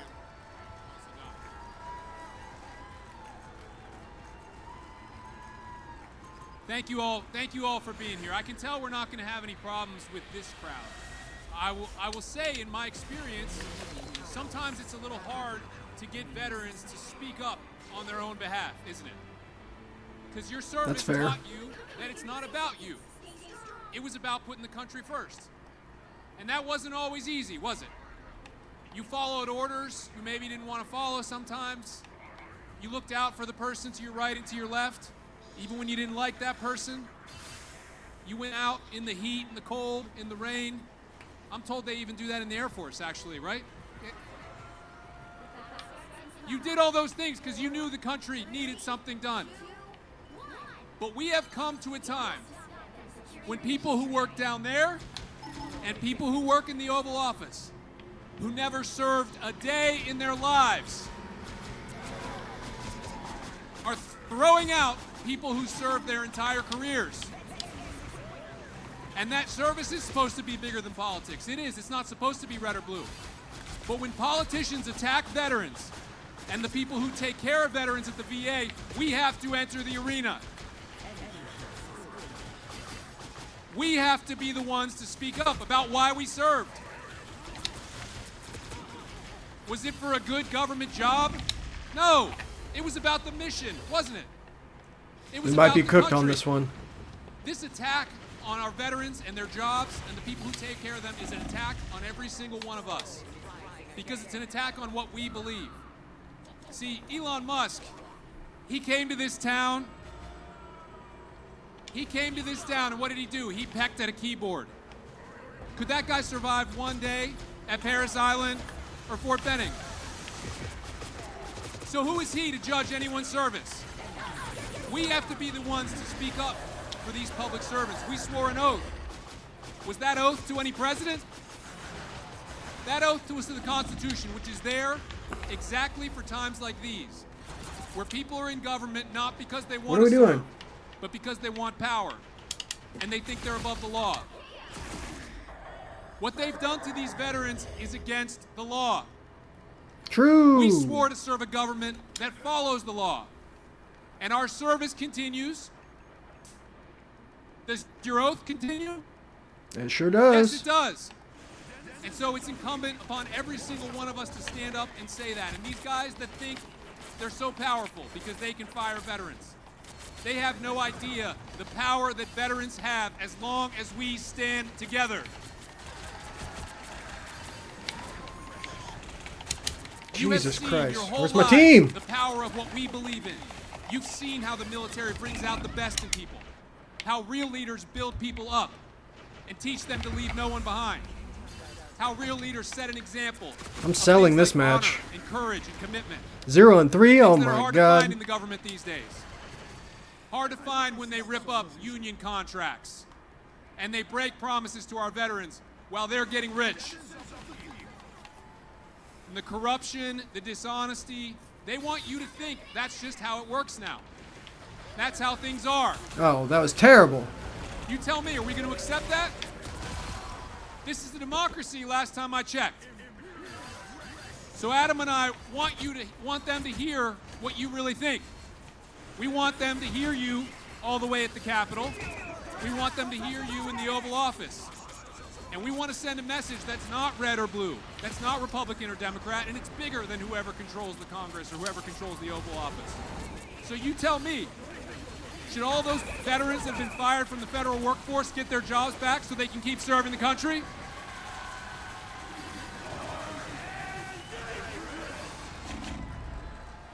Should the VA be fully funded and the doctors and nurses allowed to do their job? I got one for you. Do 22-year-old Doge members know anything about service compared to our veterans? No, they do not. And as Americans and American veterans, do we stand with our friends like those fighting for their freedom in Ukraine? Absolutely. Good call. That's it. You guys know what this is about. All we can do is ask you to never give up. Every rally, no matter how small, no matter in how red an area, how red a town, it is meaningful. We have to make our voices heard. Your oath continues forever. Please keep speaking up, and thank you for being here today. Thank you. That's 3.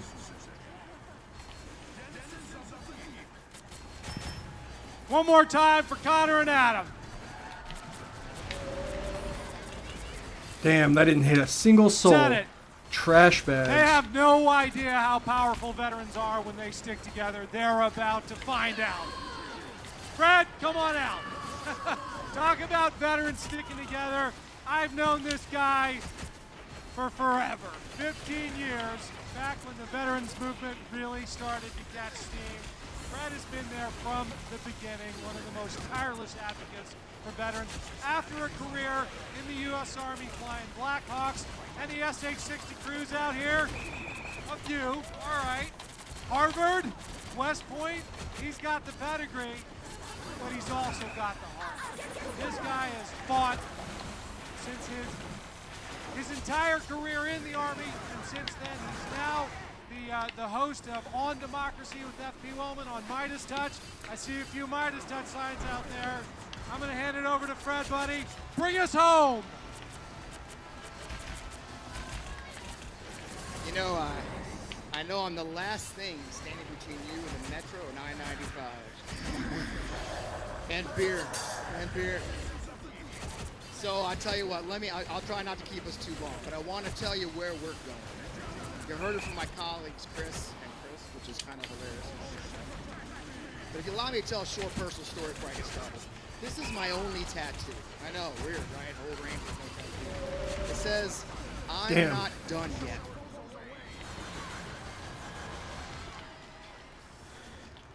It was originally the theme of my Army retirement speech, but if you've ever been one of those that's attending, like, if you've ever been to an Army, like a retirement ceremony in the military, it's like going to a funeral, isn't it?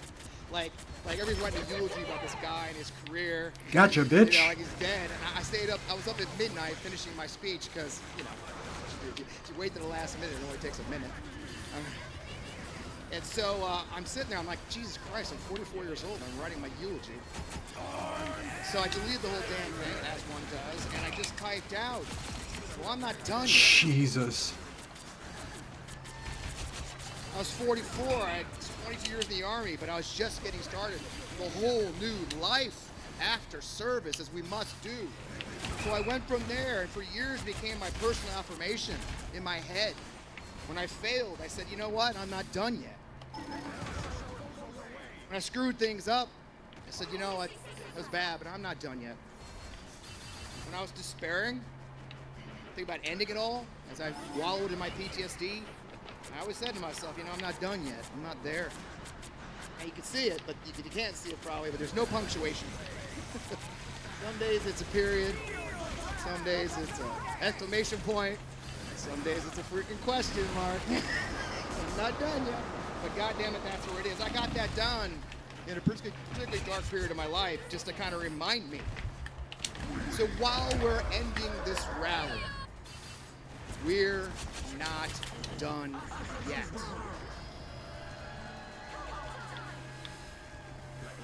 This is the beginning of a long movement. There won't be a resounding victory. I can't promise you we'll be waving flags on a hill. It's going to be a long slog as we fight back to preserve our democracy, preserve our benefits, preserve the Constitution that we swore an oath to defend.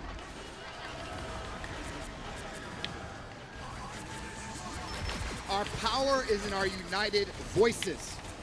This rally has been about uniting for veterans mostly, right? We talked about VA, my friends have talked about their services. But you see the second part up there? Unite for America.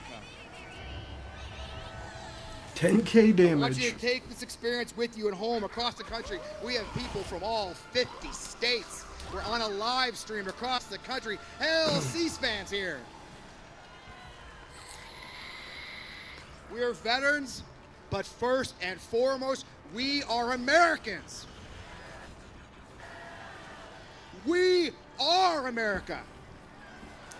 Hi guys, thanks for showing up. Love you.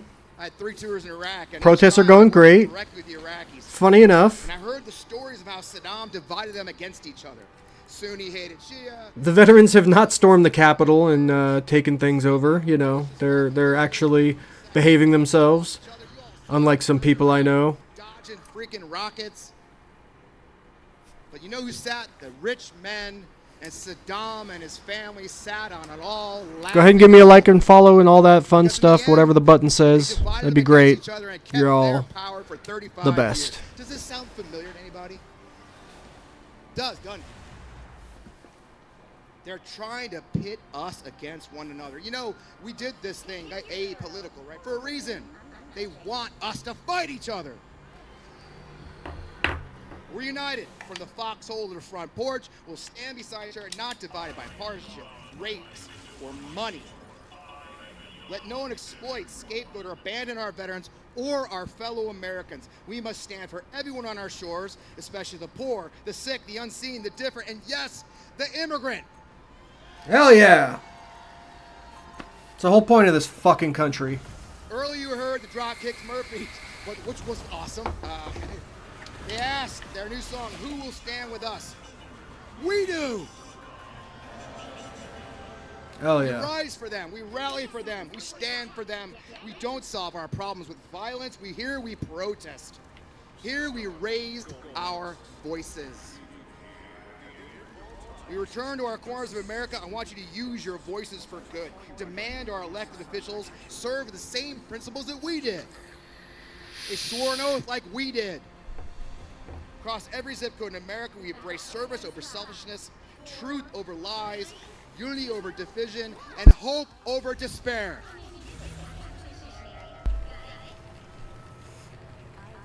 Now is the time for you who have stood with us today, by the way, 8 hours or so, thank you. But you must go home and continue what we began here. You heard my colleagues, you've seen the speeches, you'll see it online. Fox News was streaming this for a while, y'all. Shout out Fox News! I'm gonna ask you to repeat something to me. Ladies and gentlemen, we're not done. Now is this moment to step forward and speak with one voice, because we will not accept the dismantling of all we fought for, because we will not accept the lies, because we will not accept the destruction of our democracy, because we are going to go forward. We are not done. We are just beginning. This is a movement, not a moment. I need you to join us. Go to the website, go to the call of action, be a part of a movement that matters. This isn't party, this is us, Americans. Those who organized this event today, we're not done. They're over there. We're not done, are we, gang? And neither are you. Thank you for coming out to join us today. Go forth, take our message across the country. We're not done.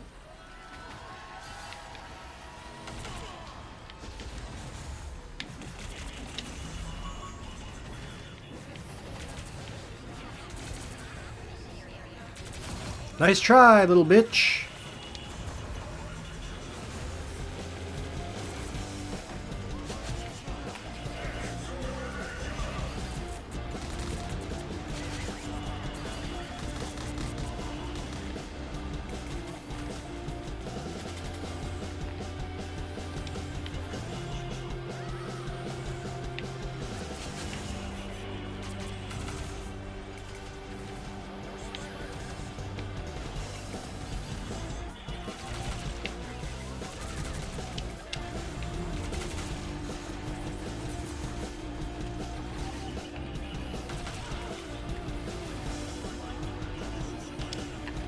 This is just sad.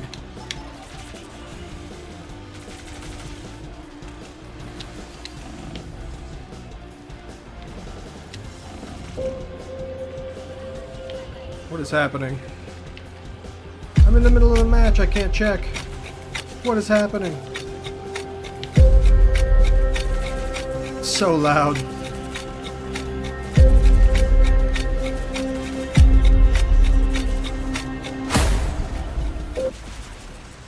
God damn, Midas Touch, what are you doing to us?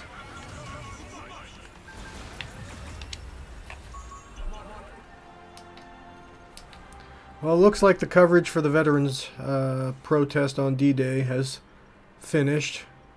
Nothing wild happened, that's good. That's a lovely picture of Trump there. So now we're just going to game for a bit. If anybody has anything they'd like to discuss, you can hit it in the chat. Otherwise, see what we got. See if we can gain into competitive mode on the Xbox. If you're gonna head out because the protest stuff is over, thank you for staying. Your viewership is welcome. Please send me a follow, whatever the button says. I don't know. I'm not a tech guy.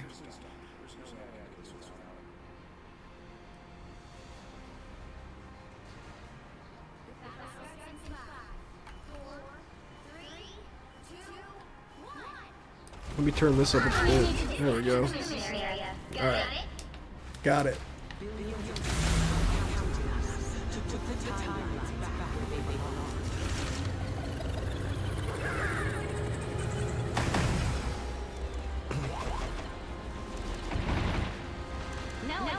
This will probably be my last match, though.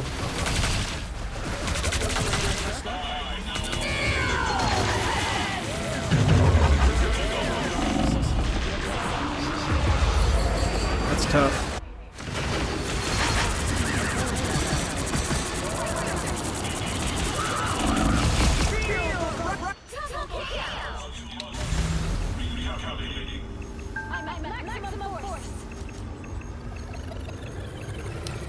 Yeah, that was an interesting day of protesting and Dropkick Murphy's commentary.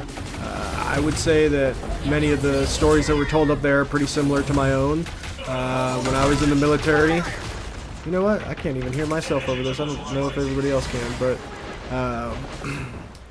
when I was in the military, I broke my spine because another sailor decided to go aggro and attack me, and then lost my spec ops job, so I had to go find a new job, deal with the depression from both being in pain all the time and also losing my awesome aircrew job. And then they put me on medication that was supposed to, you know, help my spinal pain, but also help my depression, SSRIs, and those gave me chemistry imbalance in my brain that's caused anxiety and depression. So I've had my fair share of shit done to me by the government and my sacrifices made for the military, and I am glad that I was able to use all of the benefits I earned, my college benefits and my home benefits, to set myself up with a semi-decent life, despite my injuries and my mental disabilities, whatever you want to call it. So cutting these programs is really not an option for me. There's still veterans every day that need these programs, that need health care, that need jobs, that can't find jobs a lot of other places except in the federal government. So it's disgusting what the Donald Trump administration is doing, but I'm not surprised. I mean, 65% of veterans voted for him. They should have known. I don't know how you couldn't read the blood on the wall that he was going to fuck veterans over and take away our benefits to pay for more tax cuts for the rich. That's all he really cares about. It's all he accomplished in his first term. It's all he's going to accomplish this time. Well, I mean, legislatively. He can do all the things he wants with his executive orders, which are pretty fucked up in the first place, and we should do away with. I don't like when Democrats do it. I don't like when fucking Republicans do it. That was not my best match because I was yapping. We're gonna have to hit the comeback this time. Lock in.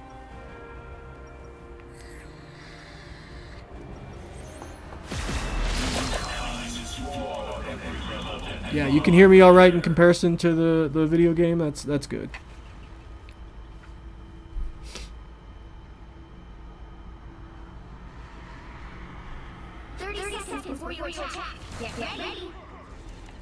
I hope more people take to the streets. I hope that veteran protests continue to happen. I hope that this isn't the end of it. I doubt it will be.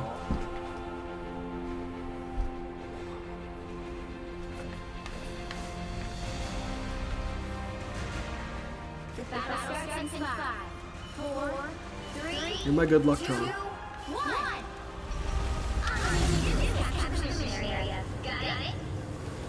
Got it.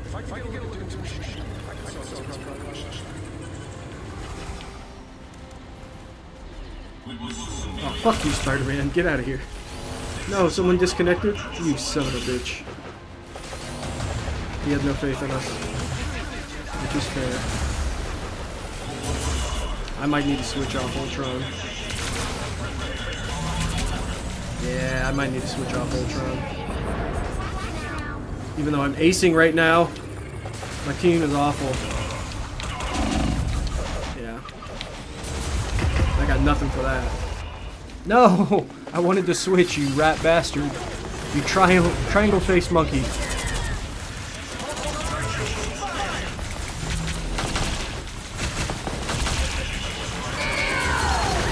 Oh, this is bad.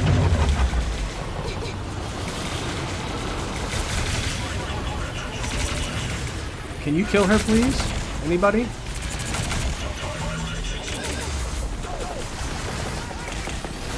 You know I'm a healer, right? Thank you. Alright. We got 5 on 6, and man, this is tough.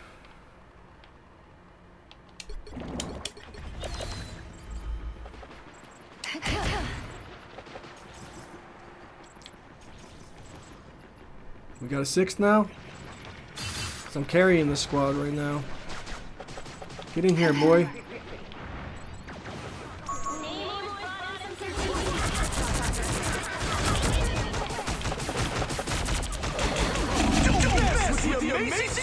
Oh, that's cheap. You trying to single me out with that fucking ult? That's rotten, bro. Where's my team? I'm just a lowly healer with 15 kills. You guys are disappointing. I'll fight for my family until the end. What are you doing, brother? Now I know what's going on. There, have a shield. Don't hurt yourself. Oh, nice. Disconnected. I love that for us. Twice in one round.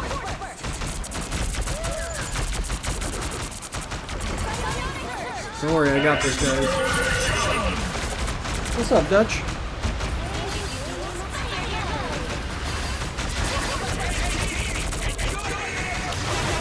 Damn, where's my team?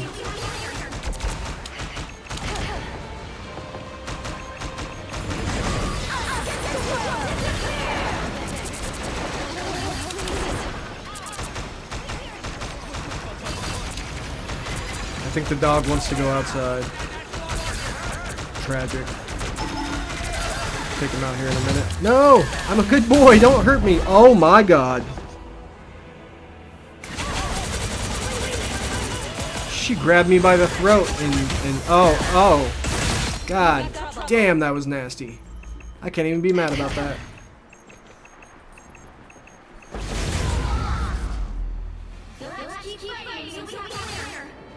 Nah, this is a scrap. Everybody's leaving. You pussies. Well, that's disappointing. Alright, chat. I think that's where we're going to end it today since the veteran protest coverage is ended and I need to take Dutchy Boy out for a walk and enjoy some of this beautiful sunshine. If you're new to the stream, thank you for showing up. Go ahead and give me a follow. I may stream some more tonight, undecided, but I'm definitely going to stream some tomorrow. Probably some more of Claire Obsidian's, Claire Obscure's Expedition 33. That one's pretty fun. But yeah, thanks for showing. Love you guys. Give me a follow. Hasta luego. Be safe.